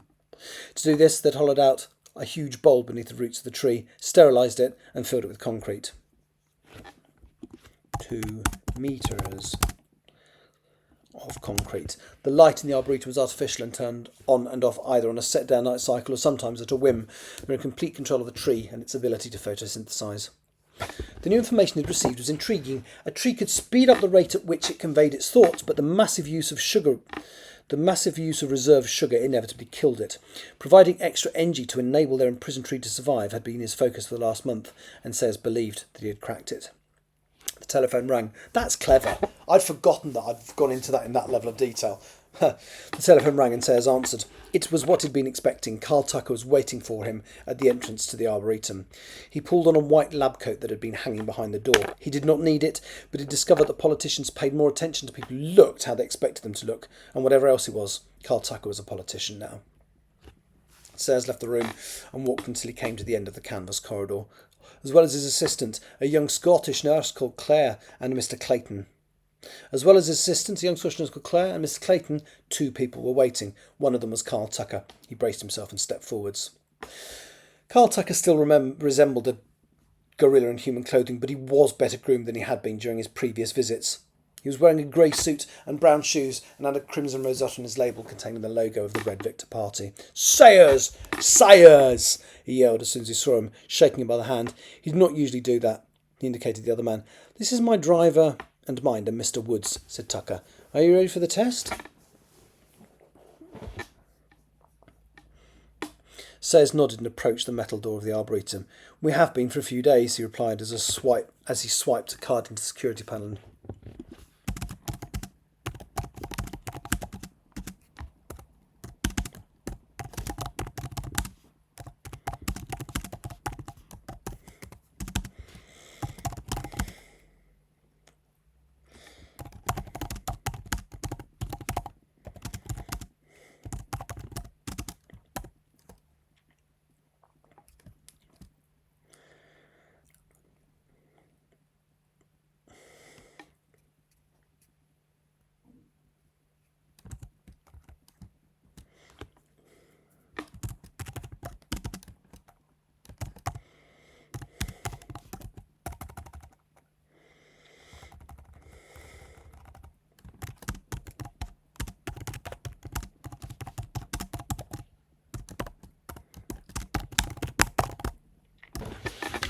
Sayers nodded and approached the metal corridor of the arboretum. "We have been for a few days," he replied as he swiped a card in the security panel and entered a long number. He paused for a moment. "I thought you got shot." Tucker raised his eyebrows and smiled. "I let people think that," he replied. There we go. That kind of... It was always my intention that the shooting was fake. And believe it or not, I wrote that before what happened last year to Donald Trump. The door swung open and he gestured for the others to enter, apart from Clayton, who stayed back. "Shall I get the test subject?" the man asked. Sayers nodded. Clayton stepped back into the corridor and Sayers turned into the arboretum, closing the heavy door behind him. Tuck was looking around the high-domed room, which was dominated by an oak tree more than 30 metres 20. Actually, let me just check this.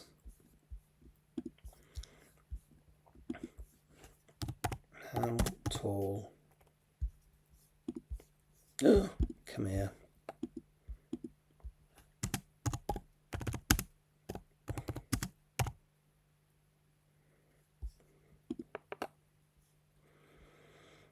"20 to 40 metres.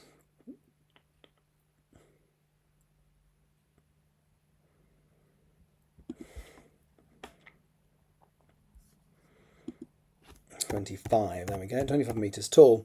The chamber looked different since it had last been here. The trunk of the tree was covered in what looked like metal plates, although the branches and leaves remained free. To the right was a storage unit the size of an oil tanker. It was connected to the plates with some thick plastic tubes. Cables connected it all to the bank of computers by the door.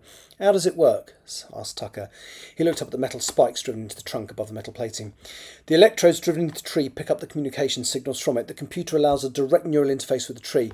But as our species and theirs communicate at such a different rate, we had to find a way around that. The information you gave me, that trees can speed up the rate of communication in emergency but the cost of their lives due to energy depletion, made me realise it was a case of making sure that extra energy was available to prevent the death." Sayers pointed to the tank. That unit contains a mixture of common tree sugars, sucrose, glucose and fructose to be precise.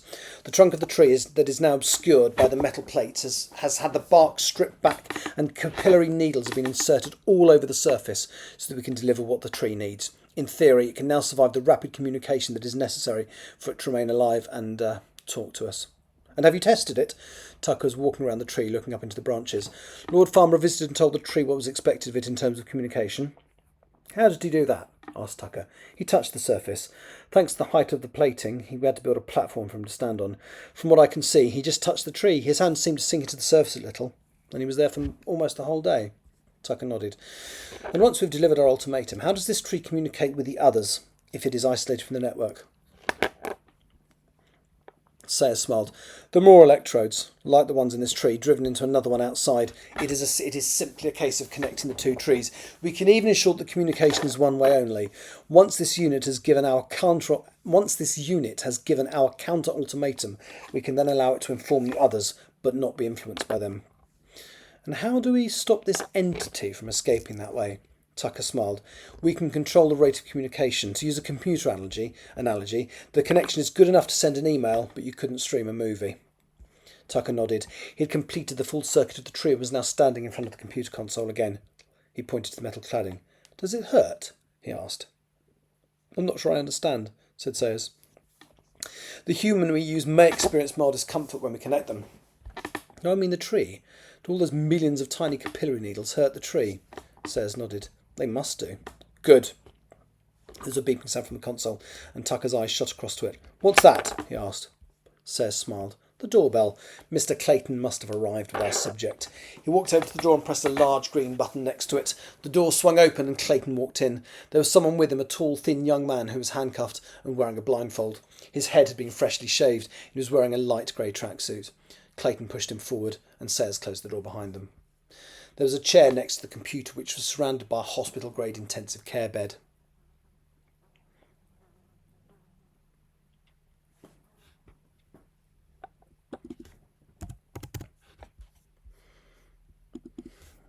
Just reword that. There's a bed next to the computer which is surrounded by a hospital-grade intensive care unit.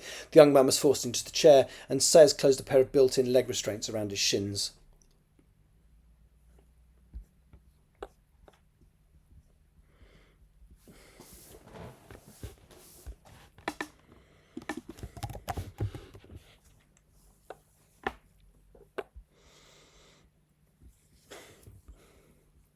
The young man was forced into the chair. Sayers closed.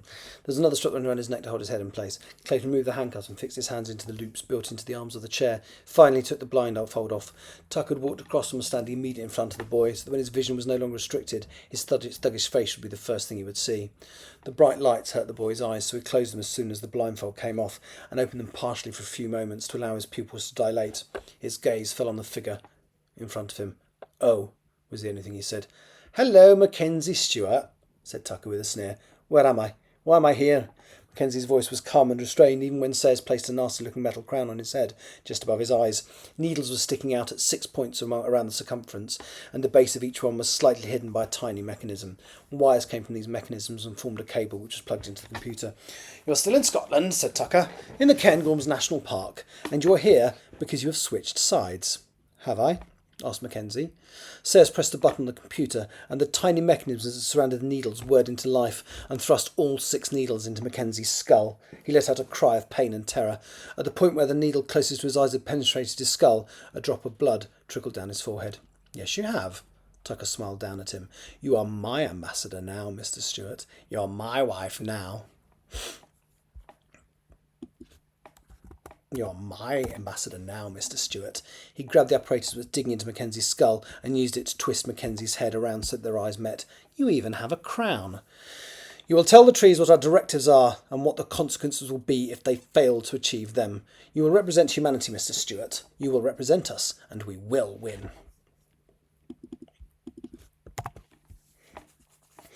Theresa Burke continued to explain to Ronnie what the government were planning to do to comply with Idris's directives. There were details behind the schemes too, complex infrastructural proposals with milestones and deadlines.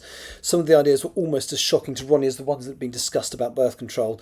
As well as retiring almost every aircraft, they were introducing legal mandates for all employees to live within 10 miles of their workplace or be able to work from home. The price of fuel had already more than trebled since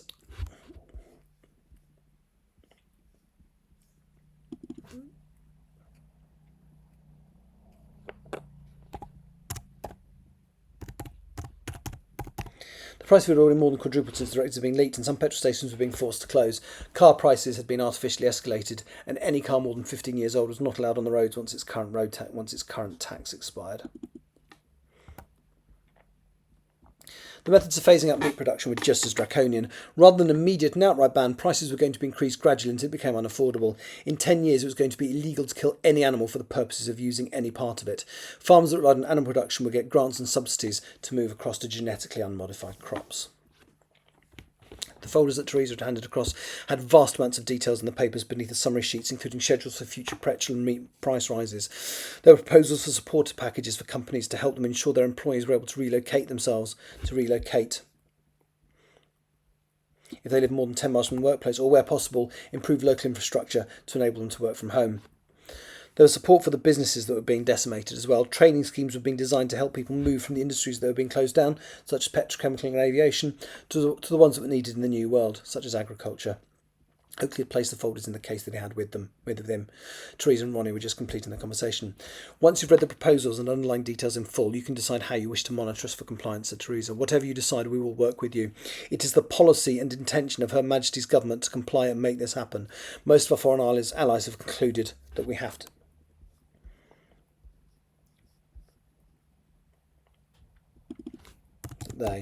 Most of our foreign allies have concluded that they have to do this as well. Oakley grunted. Most but not all? Theresa nodded.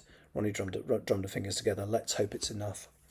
The rest of the day was taken up with a visit to an angry airline executive who'd soon be out of a job. Leonard Rochester almost threw a copy of the decommissioning schedule at Ronnie. As part of the visit, Ronnie and Oakley were driven around the parked aircraft by Rochester. They were also taken to the empty terminal buildings. One of the runways had been shut down already and was being used to park more aircraft.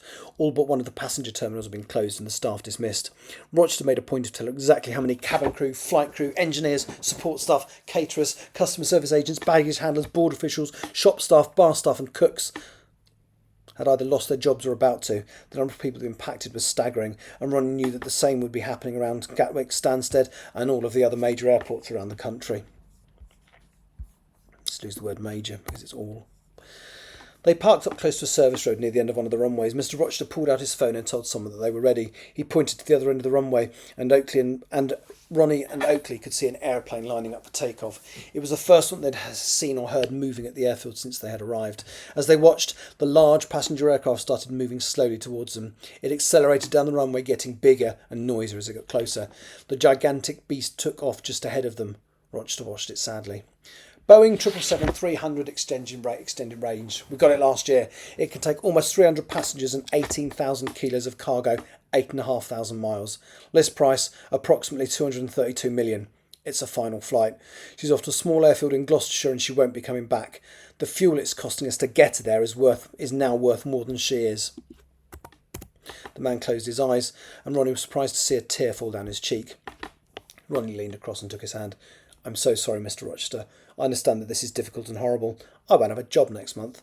Rochester snapped as he pulled his hand away. I'm going to lose my home. I'm 49 years old, 49 with a wife and kids. We're having to move back with my parents. I'm not sure whose world you think you're trying to save or even who you actually represent, Madam Ambassador, but mine is completely ruined by all of this shit.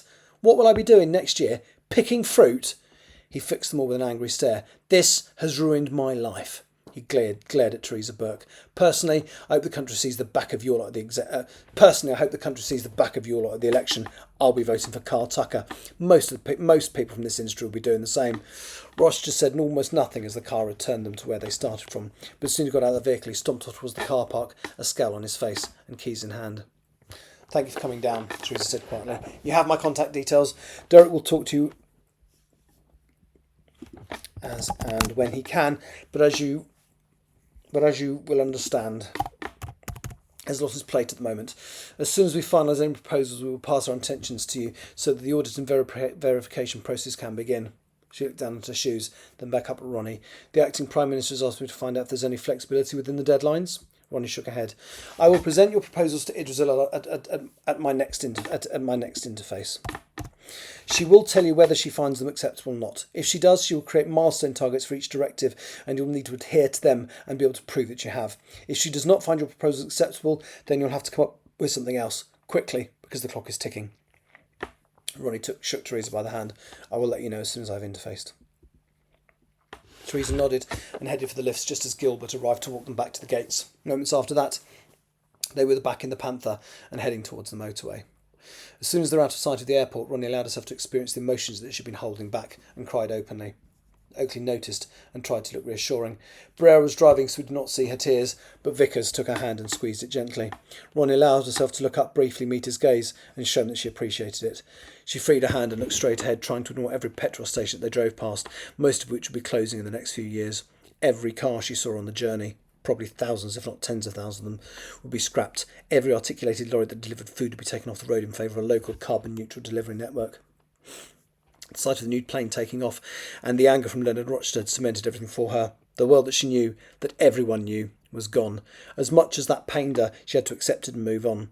Assuming the Ragnarok faction did not get their way, she would be part of building that new world. She glanced at Vickers, who, unaware, was looking out of the windows. At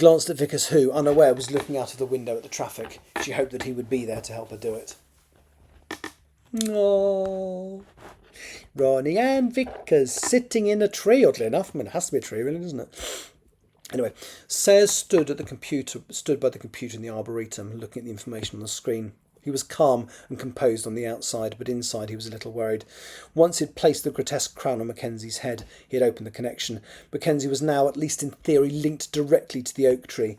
He had increased the rate of sugar being forced into the tree, but the tree was not absorbing it, which suggested that it was actively trying not to communicate.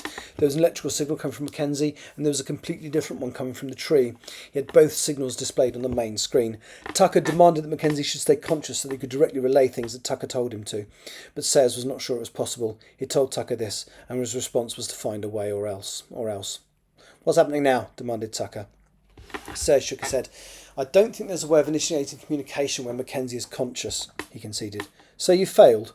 Sayers shook his head. The tree's designed the way they talk to us. I don't think we can hijack it for our ends. I think he has to be out to establish the unconscious. To establish the link. But he could be saying anything to them, snarled Tucker. He could be colluding in some way. We can't risk it. We can try reasoning with him, help him to understand our point of view. Fuck that, said Tucker. He leaned back down and twisted Mackenzie's head again, using the crown so that they were facing each other. Mackenzie, tell the tree I want to talk to it directly, man to man. That's all you are to say. Do you understand? Mackenzie looked foggily at him and nodded painfully. Sayers looked at the screen showing Mackenzie's brain pattern and shook his head. He's lying, he said. That's a shame, said Tucker. He motioned Clayton over to him. Is Kappa still looking after Huxley?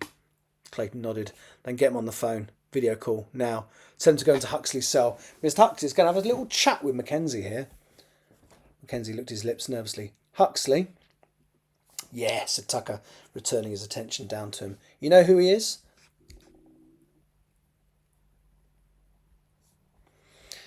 Mackenzie gave a small nod. All the restraint around his neck would allow. Yeah, he said softly. Aye, he said softly. Here's the plan. Tell the tree we want to talk to it directly. It is to use you as a mouthpiece. If it does not, then you are personally responsible for what Kappa does to Mr. Huxley, which will be fatal. Do you understand? Mackenzie closed his eyes. Aye, he said eventually. Tucker looked back to Sayers, who examined the waveform on the screen, and nodded. I think he's telling the truth this time. Let's make sure, said Tucker. A moment later, Clayton handed him the phone. On the screen was Daniel Huxley being held in place by Kappa. This is Veronica Arden's friend, Danny. Say hello to him. He held the phone in front of Mackenzie, who looked away. I said, say hello to Mr. Huxley, said Tucker dangerously. I'm sure you've all heard about him. I'm sure you've heard all about him. Mackenzie swallowed nervously. I know she's very worried about him, and with good cause.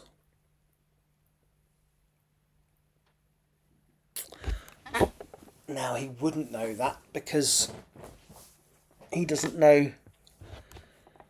Does he know that he's been kidnapped? No, shall we? I can just change that.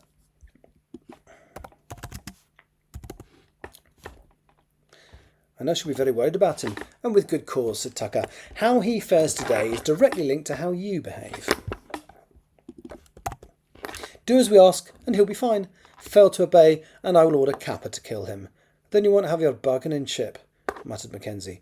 Oh, but I have you, Mr. Stewart, said Tucker quietly, bending over and whispering to him. You are just as useful.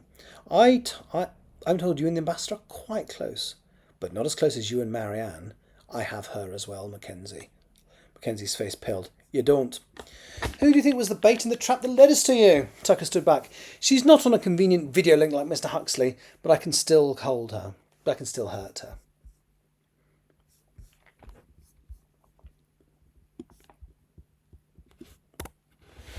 Tucker was holding the phone up so that Mackenzie could see the screen. Mackenzie had not responded to threats about Marianne, so Tucker spoke to the phone. Kappa, show me mean business. Mackenzie watched in horror as the masked man who was restraining Danny was joined by another. They pulled him onto a table and stretched his arm out. The second man left the shop for a moment, then returned with a meat cleaver. I don't need to tell you what will happen next if you don't help us.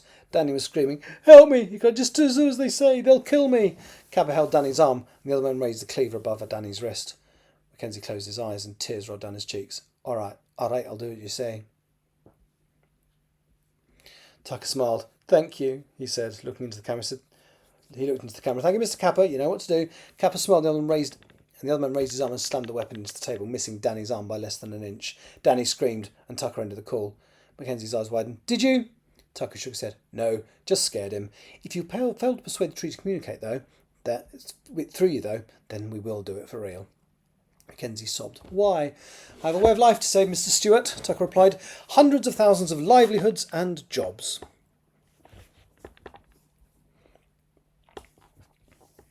And the livelihoods are the same as a job? Let me just...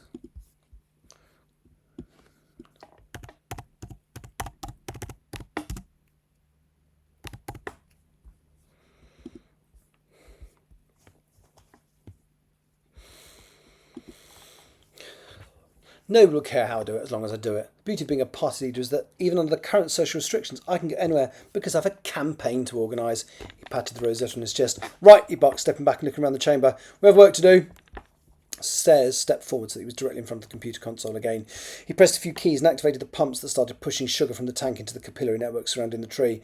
Within a few seconds, the pump automatically slowed as the tree failed to absorb the sugars. Mackenzie closed his eyes and concentrated. From his memory of his one interface with Idrisil, she had initiated communication with him. He was unsure if it worked the other way around. He tried to shut out all external stimuli, but the pain from the needles in his head was intense. He tried to ignore it and sort out the mind of the tree. Every time he tried to blot out all thoughts and feelings, the pain and discomfort of his physical situation kept getting in the way. He thought he could feel another presence, but then he felt the pain again and it retreated. Sears looked at the screens in front of him. Something is happening, he said. Both brain patterns changed for a moment. Tucker joined him at the screen. What's stopping it? Sears looked across at Mackenzie. He's trying to react to the tree, but he's in pain, and I think that's getting in the way. Perhaps we give him some morphine? Tucker looked angry. I thought you said he couldn't be conscious when this happened.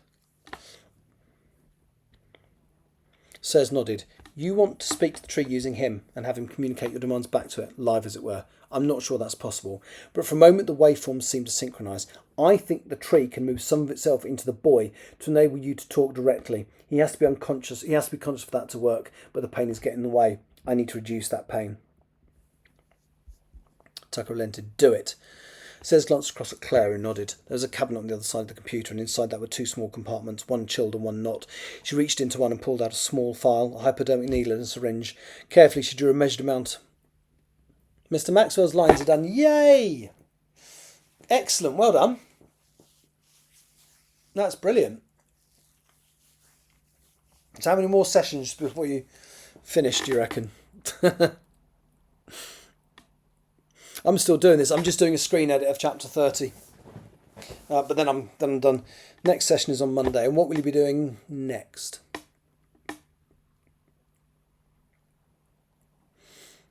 You have no idea. Oh, Mr. Locke. Okay. I thought you were answering my question about how many sessions. Oh, about what you were going to be doing next. Oh, well, that's a step in the right direction then. Excellent.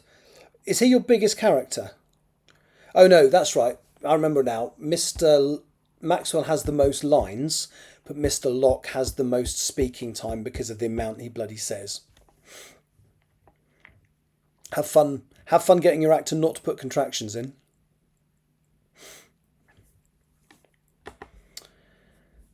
Sayers glanced across to Claire, who nodded. There was a cabinet on the other side of the computer, and inside that were two small compartments, one chilled and one not. Oh, I'm with you, okay. She reached into one and pulled out a small phial, a hypodermic needle, and a syringe. Carefully, she drew a measured amount into the barrel of the syringe, returned the phial to the compartment, and closed it behind her. She walked across to Mackenzie. She was about to ask him to roll up his sleeve, but in his restraints that was impossible. Instead, she undid the zip at the front of his tracksuit and pulled it down on one side so that his shoulder was exposed. Carefully, she pushed the needle into the top of his arm and injected the morphine. The effect was almost instant. Mackenzie relaxed. Claire pulled his top back, pulled the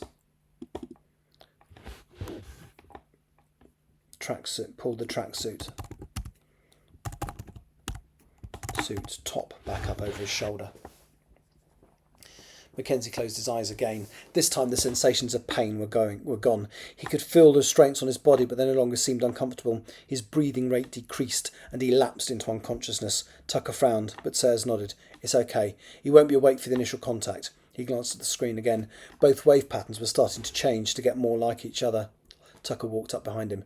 Is anything happening? He asked. I think so, said Sayers. The waveforms are starting to look more alike. When and if he persuades the tree to use them as a mouthpiece, then the waves should become identical. I think. Tucker nodded. As much as he wanted to push things forward, he knew how experimental this was. He watched the waveforms carefully on the screen, then looked at Sayers. So, are they talking? I'm not sure, said Sayers. In theory, yes. But if they are, it is at the tree's... contraction. It's at the tree's rate. Mackenzie needs to communicate our demands, but the tree probably won't let him talk first. It may take a while for that initial exchange of information. How long? Asked Tucker. Hours, admitted Sayers. Tucker nodded. OK then, I've matters to attend to. Let me know as soon as you get anything from him. He gestured to Woods and Clayton. With me. We'll come back later. We will. Let's again put a contraction there. We'll be back later. Woods pressed the green button and the large airlock-type door swung open. Claire pulled a chair across from in front of the computers and sat in front of Mackenzie, monitoring his vital signs on the displays next to her. The drive back to Forest Lodge seemed to take all evening. Ronnie was not in the mood to speak. Still sat in silence as the Panther made its slow progress north. At one point she turned to Oakley and angrily asked him why the facility was so far from London, before remembering that she had a similar appointment with Fiona McRae in Scotland in a few days. Ronnie had wanted to stop at a service station to get some refreshments, but Barrera had not allowed it. They arrived back at the lodge after 8 o'clock. The Panther parked opposite the garage and everybody got out. Marianne greeted them at the door. Are you tired and hungry, or just tired? Can't speak for the ambassador, but I'm starving, said Oakley. Ronnie nodded, but did not say anything. She'd been preoccupied for the whole journey back. Oakley climbed the steps to the front door and headed for the kitchen. Marianne could see that Ronnie was upset and wanted to talk about how the day had gone, talk to them about how the day had gone, but the ever-present soldiers made them decide to wait.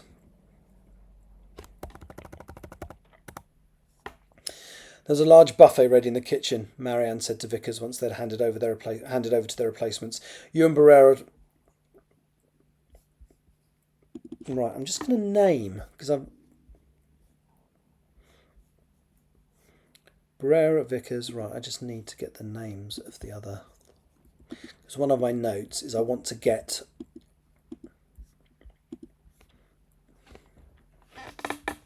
So Baines and O'Neill...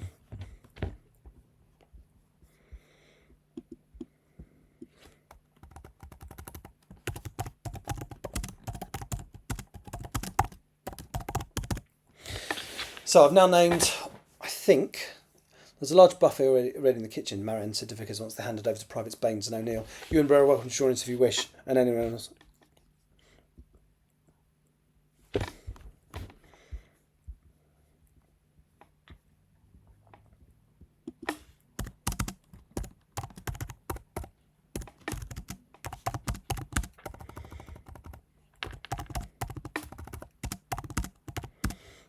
What's the other one called? There we go. So now I've got all the names in.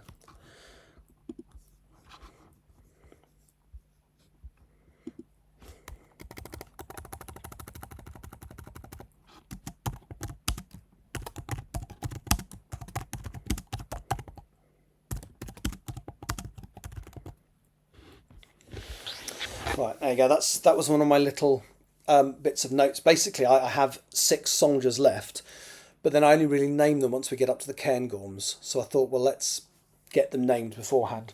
There was a large buffet ready in the kitchen, Marianne said to Vickers once they'd handed over to Privates Baines and O'Neill. You and Brera are welcome to join us if you wish, and anyone else who's off duty. I'll be okay, thanks, said Brera. I'll let Private Mills know, he called as he walked. As he walked away,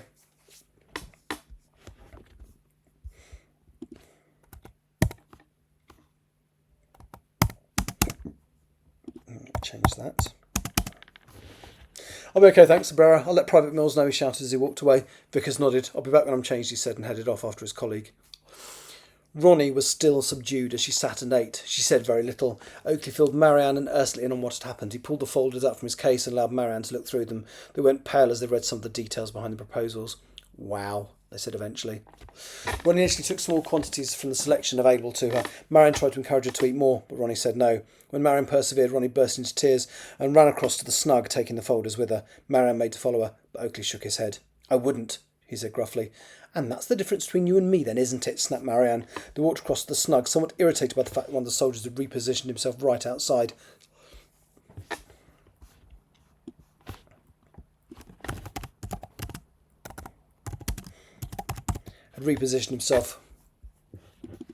Directly outside.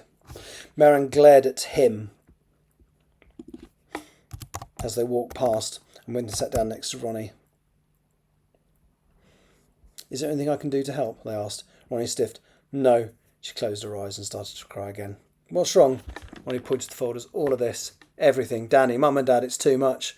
Marianne moved slightly closer, encouraged by the fact that Ronnie had not pushed them away. There's something else, Marianne, sobbed Ronnie. They want to talk to me. I had the urge to interface most of the way home.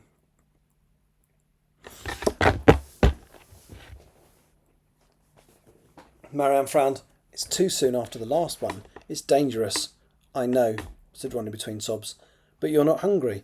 Right, now, I think I have actually contradicted myself with something I said earlier in the chapter there. So let me just try and find that.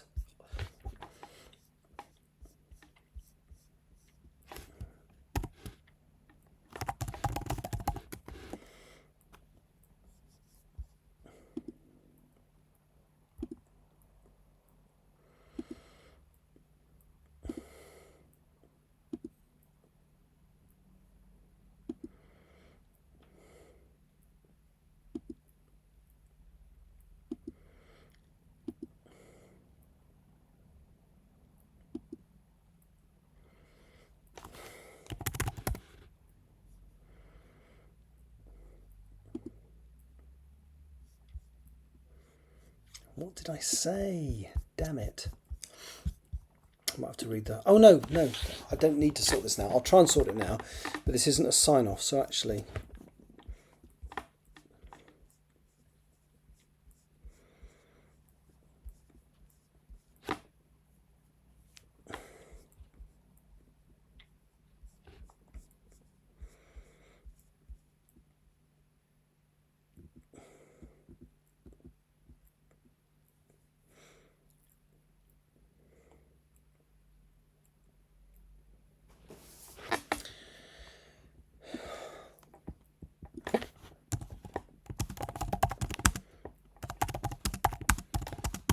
There we go, that makes that make.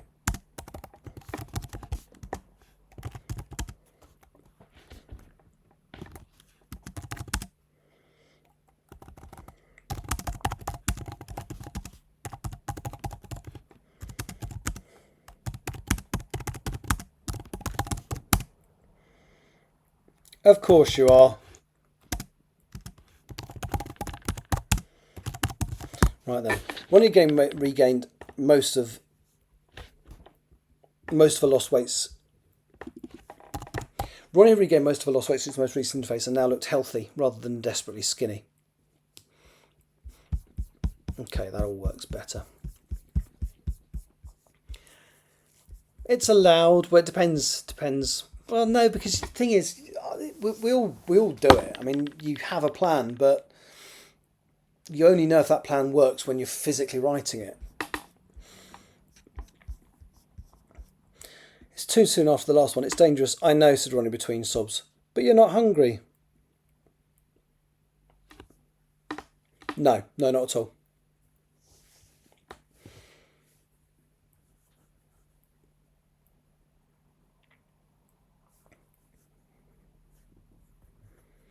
I'm trying to think the implications. No, I think...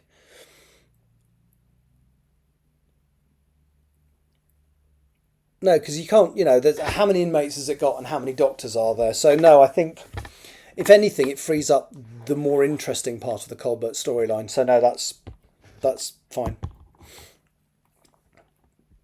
Ronnie shook her head. No, I'm not. I don't understand.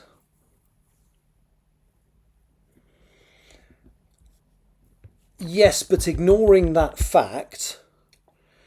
he's not in charge of the facility, is he? He is not in charge of Bedlam. He's not the chief, the top. He's not the boss. He is the head doctor. Well, then that probably wouldn't make sense then. If he wasn't the head doctor, then, you could say, oh, he was told.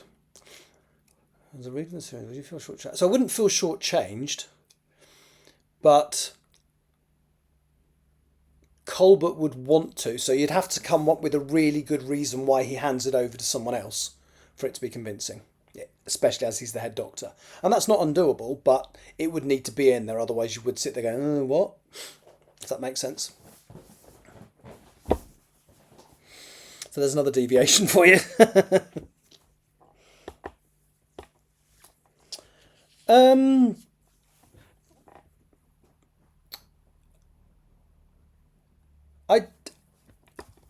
I think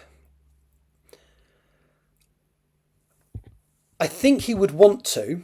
The problem you've got is if he's the head doctor, then what he wants to do will go because he's in charge. So as I say, you need to find a reason for him not to that makes sense. That's not to say, you feel that. I don't think he has to. It'd be fine if another doctor cared for him as long as it made sense.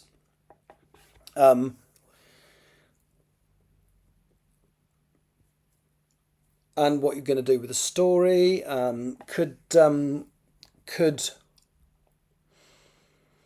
he do something that nearly lets slip that he's a mole or something? Have a scare, think that maybe he's been discovered, and thinks, right, actually, I need to distance myself because the doctor newly qualified is basically fascinated by the insane surgeon.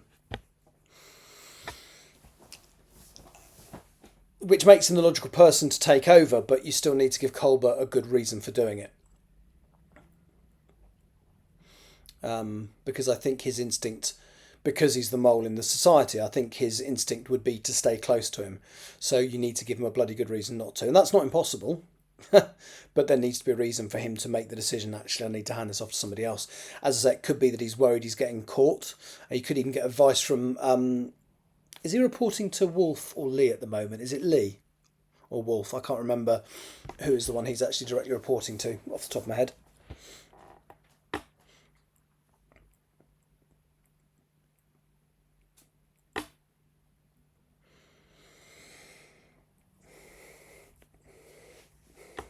Basically, if you want another doctor to care for him, you can do that. You just need to convince me as to why he's made that decision, basically.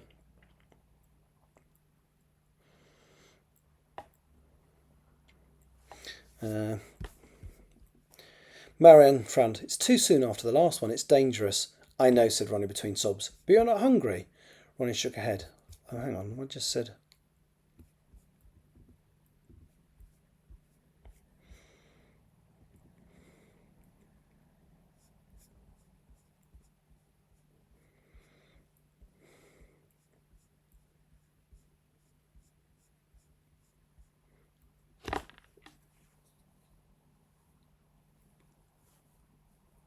Right.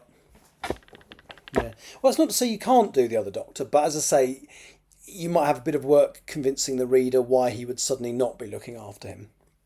Not undo. As I say, if he wasn't, unless for some reason they shove another doctor in who's, I don't know, more qualified, perhaps a government oversight thing. They stick in a more senior doctor and suddenly he has to do as he's told, which would be, no, let so-and-so look after him, you need to deal with this. But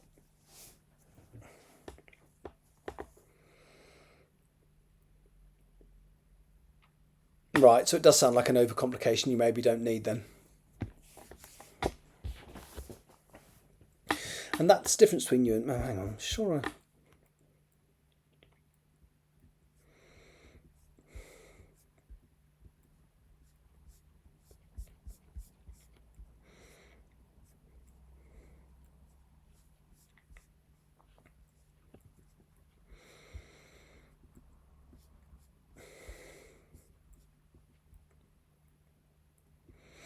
Ronnie initially took small quantities from the selection available to her. Marianne tried to encourage her to eat more, but Ronnie said no.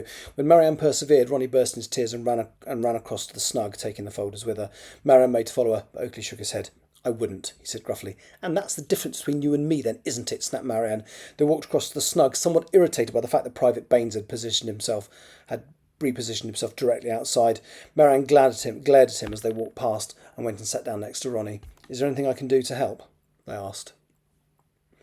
Ronnie sniffed. No. She closed her eyes and started to cry again. What's wrong? Ronnie pointed to the folders. All of this. Everything. Danny, Mum, Dad, it's too much. I might just swap those.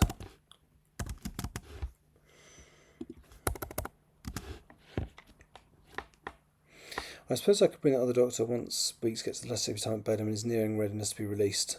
Yeah, that would make sense. You can mention him, you can have him appear so he doesn't come out of nowhere, but yeah, that would make more sense. Ronnie pointed to the others. Everything, all of this. Sorry, Ronnie pointed to the folders. Everything, all of this. Danny, Mum and Dad, it's too much. Marianne moved slightly closer, encouraged by the thought Ronnie had not pushed them away. And there's something else Marianne whispered, not sobbed. Whispered Ronnie. They want to talk to me.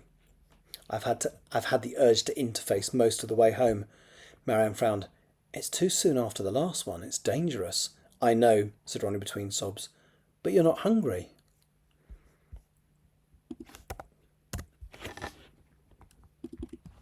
And you're not hungry? Ronnie shook her head. No, I'm not. I don't understand. Ursula was standing at the entrance to the snug. I do, my dear. Ronnie looked up. What does it mean? It means that Idrisil has an urgent communication for you. They know it's dangerous for you, so when this happens, it means that the tree that communicates with you is going to sacrifice itself. Ursula sat down. Like last time. Ronnie frowned. I was hungry last time. So they probably planned to talk to you, but the message they need to deliver changed whilst you were within the interface. Ursula sat down on the other side of her from Marianne.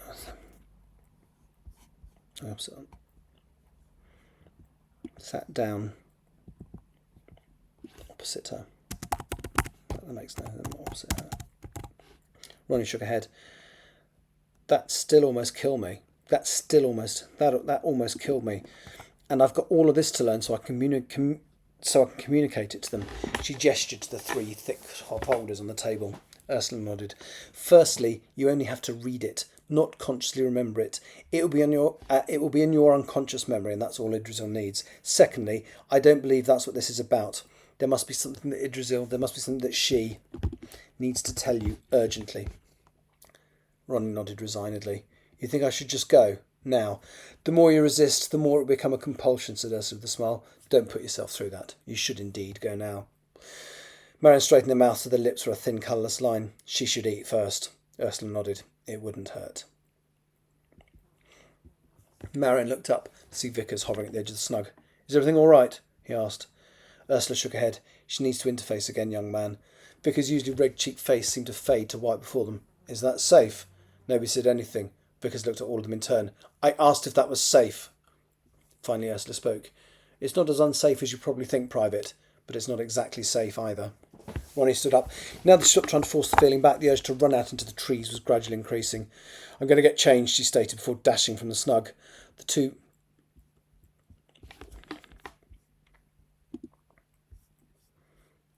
Baines and O'Neill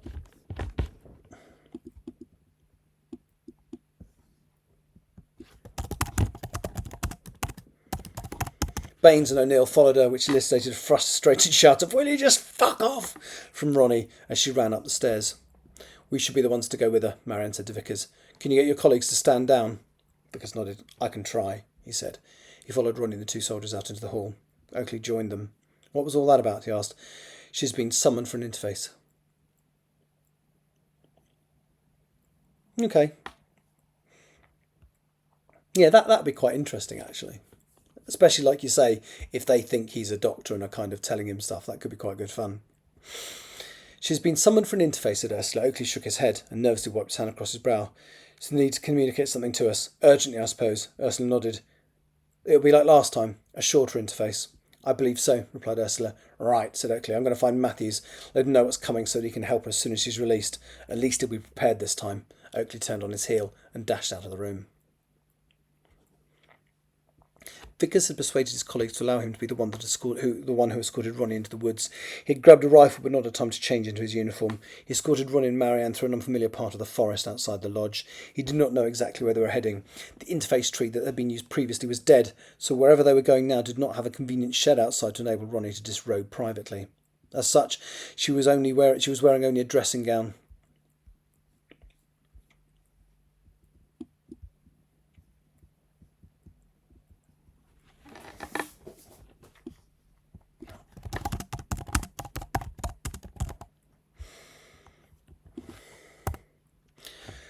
She knew this was wearing only a dressing gown and slip-on trainers. She walked carefully towards the spot that she was being drawn to, stepping over roots and avoiding low-hanging branches. Up ahead was a large oak tree, not as big as the one she had previously used, but big enough. As she approached the trunk, she slowed. She looked at the tree in front of her. It had shed most of its leaf. "This is the one," she said resignedly. Marianne walked over to her and hugged her tightly. "You'll be okay," they whispered. Ronnie shook her head. "We don't know that. Whatever they want to tell us must be critical to risk my safety like this." Vickers stepped forward. He looked tired and worried, but smiled as brave as he could. "The doc is ready. We will have someone here to help you as soon as you're released." He gave a shy smile. "Good luck, miss." Ronnie walked over to him and hugged him. I'm going to lose the word tightly. And hugged him. "Thank you for looking after me." They are genuinely drawing together, aren't they? I had forgotten that there's just this sort of slow drawing together of them. And then I think, actually, the bit where he saves her life and they have sex actually does feel like it makes sense. I didn't feel it didn't make sense at the time. Yeah, I didn't feel it didn't make sense at the time, but it definitely doesn't feel like it came out of nowhere when you read the build-up. Ronnie walked over to him and hugged him. "Thank you for looking after me today, Adrian." She reached out her hand and grabbed Marianne's. "Thank you both. I'm going now." Vickers nodded and turned his back. Ronnie smiled at him, then walked up to the trunk of the tree. She removed her shoes, handed them to Marianne, then slipped off the dressing gown. Marianne took this from her as well. Ronnie looked down at her bony body and shuddered, trying to put worries about surviving to the back of her mind. She stepped up to the tree. The slow, hypnotic beep-bleep coming from the heart monitor next to Mackenzie's inert form was doing nothing to help Claire stay awake. She had taken to pacing up and down and sometimes around the tree. It was fine for her to step away for a few moments. If there was a problem, an alarm would sound and she could be back to Mackenzie's side in a heartbeat. She walked over to the main screen. Mackenzie's resting heart rate was slow, under 60 beats per minute, and had not changed for several hours. She looked at her watch. It was almost 2 o'clock in the morning. Claire was about to return to her seat when there was an unexpected sound. At first she was not sure what it was, but then she realised that the pumps that forced sugar into the tree trunk had started working. The waveform represented the tree had grown considerably, and Mackenzie's had shrunk away almost to nothing. Two things then happened simultaneously. The waveform for Mackenzie suddenly grew and matched the one representing the tree exactly. At the steady rate of the heart monitor suddenly accelerated into a frenzy. Claire ran back to see that Mackenzie's heart had accelerated to over 170 beats per minute. Although it was already falling quickly. Claire pulled her phone from her pocket. "Mr. Sayers, something is happening. The sugar pumps have started, an electrical signal coming from the tree and the boy match. His heart rate has accelerated rapidly after staying the same for hours." Mackenzie's eyes opened. He looked around him with an expression akin to shock, as though he'd never seen his surroundings before. His heart rate increased again, and his lips twitched. His eyes met Claire's, who looked terrified. "Who are you?" he asked. The voice sounded like Mackenzie's, only more authoritative and strong. "What is this place?" He glanced across the tree. "Why can I see myself?"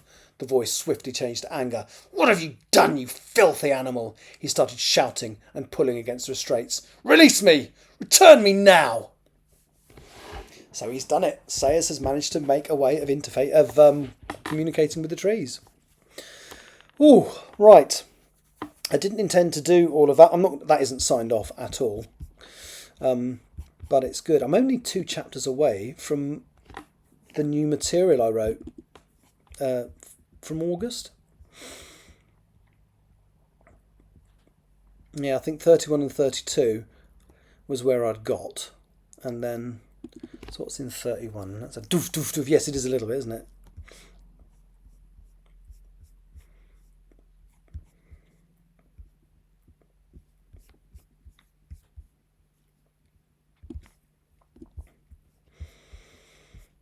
I kind of want to read the next chapter, but I'm not going to. So that's chapter 30. I don't think an awful lot of that needs changing. However, I am not going to be signing that off tomorrow because I'm working tomorrow. I'm flying to Singapore. So what I will actually do is have a really late night tonight and then try and sleep in during the day. Do you know what? It almost makes sense. Maybe I should try and sleep in the spare room tonight. Because there's a bed in there. I need to put fresh sheets and stuff on it. But I need to empty the bed. It's full of, well, mainly Lego. But at least it'll be dark. Yeah, I might have to think about that. Anyway, I think, shall I record the podcast now, get that done? Yes, I should. Oh, I should. So let me just open the software.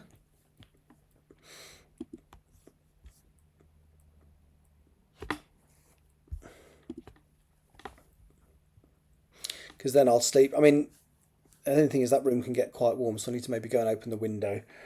What's it, 5:30 now? Right.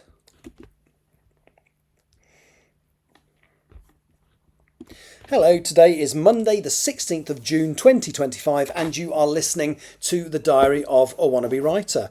And again, I slept really badly last night, and if I'm honest, when I woke up, so I went to bed at a sensible time.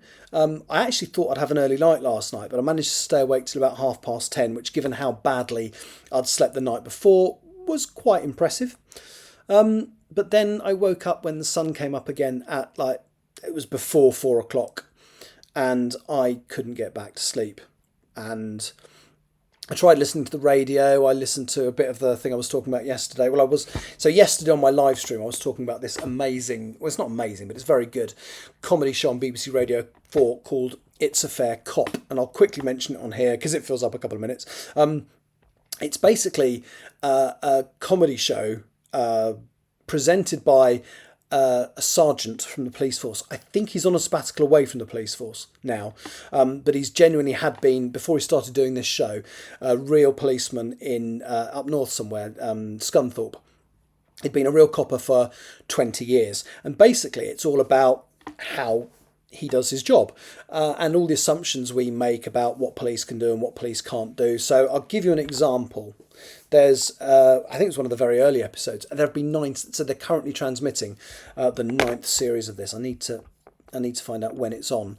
It might even be on tonight, actually. It's a Fair Cop. Let's have a look. BBC Radio 4.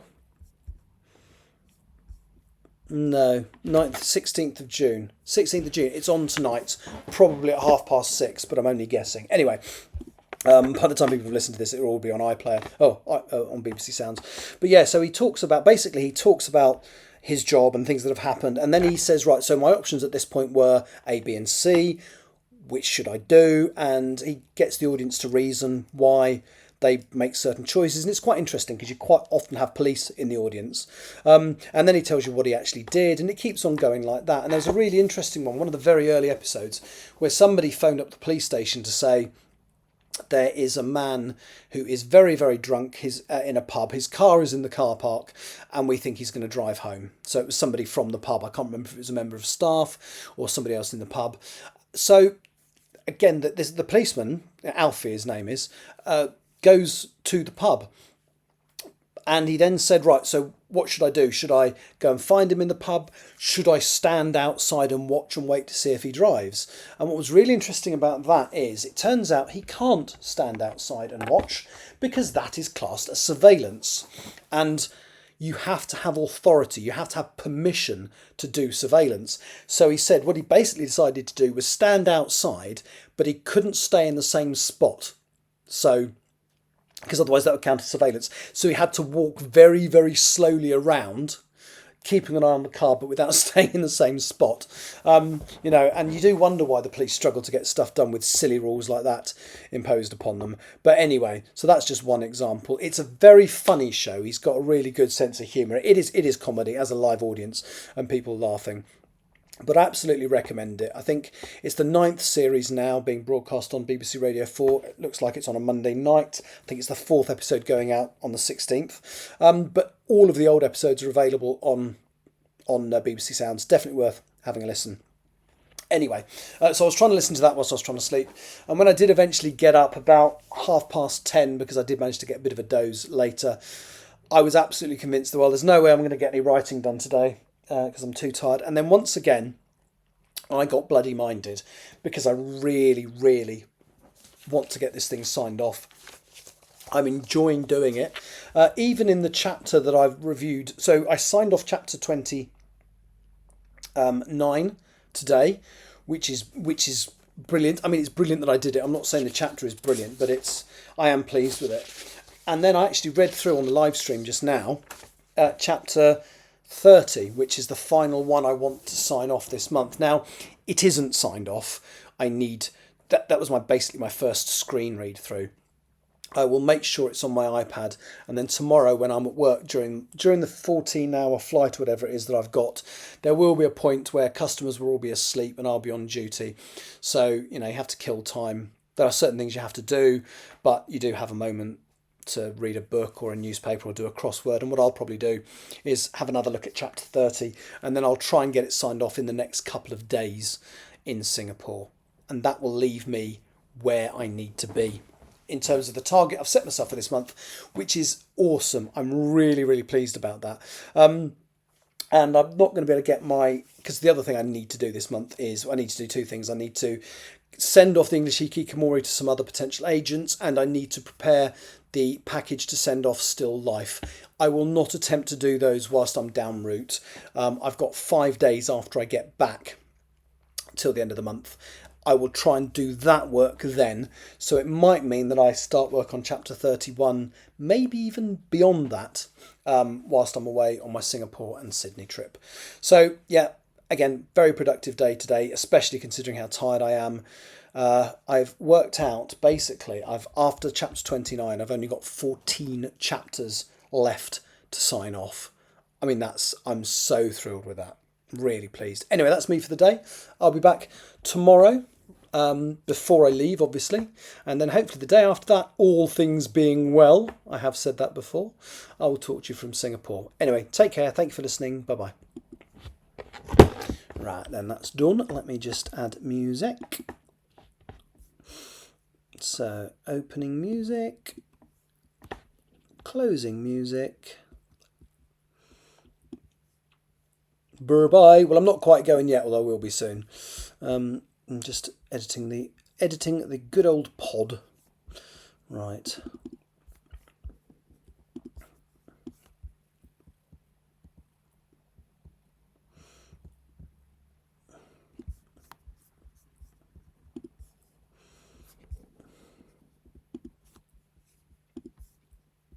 Hello, today is Monday the 16th of June 20... Hello.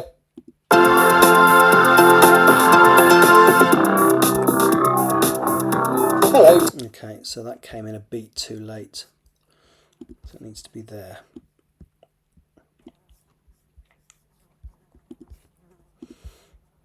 Hello, today is Monday the 16th of June 2025. Hello, today is Monday the 16th... That came in a beat too early. What am I doing? Let's just try that.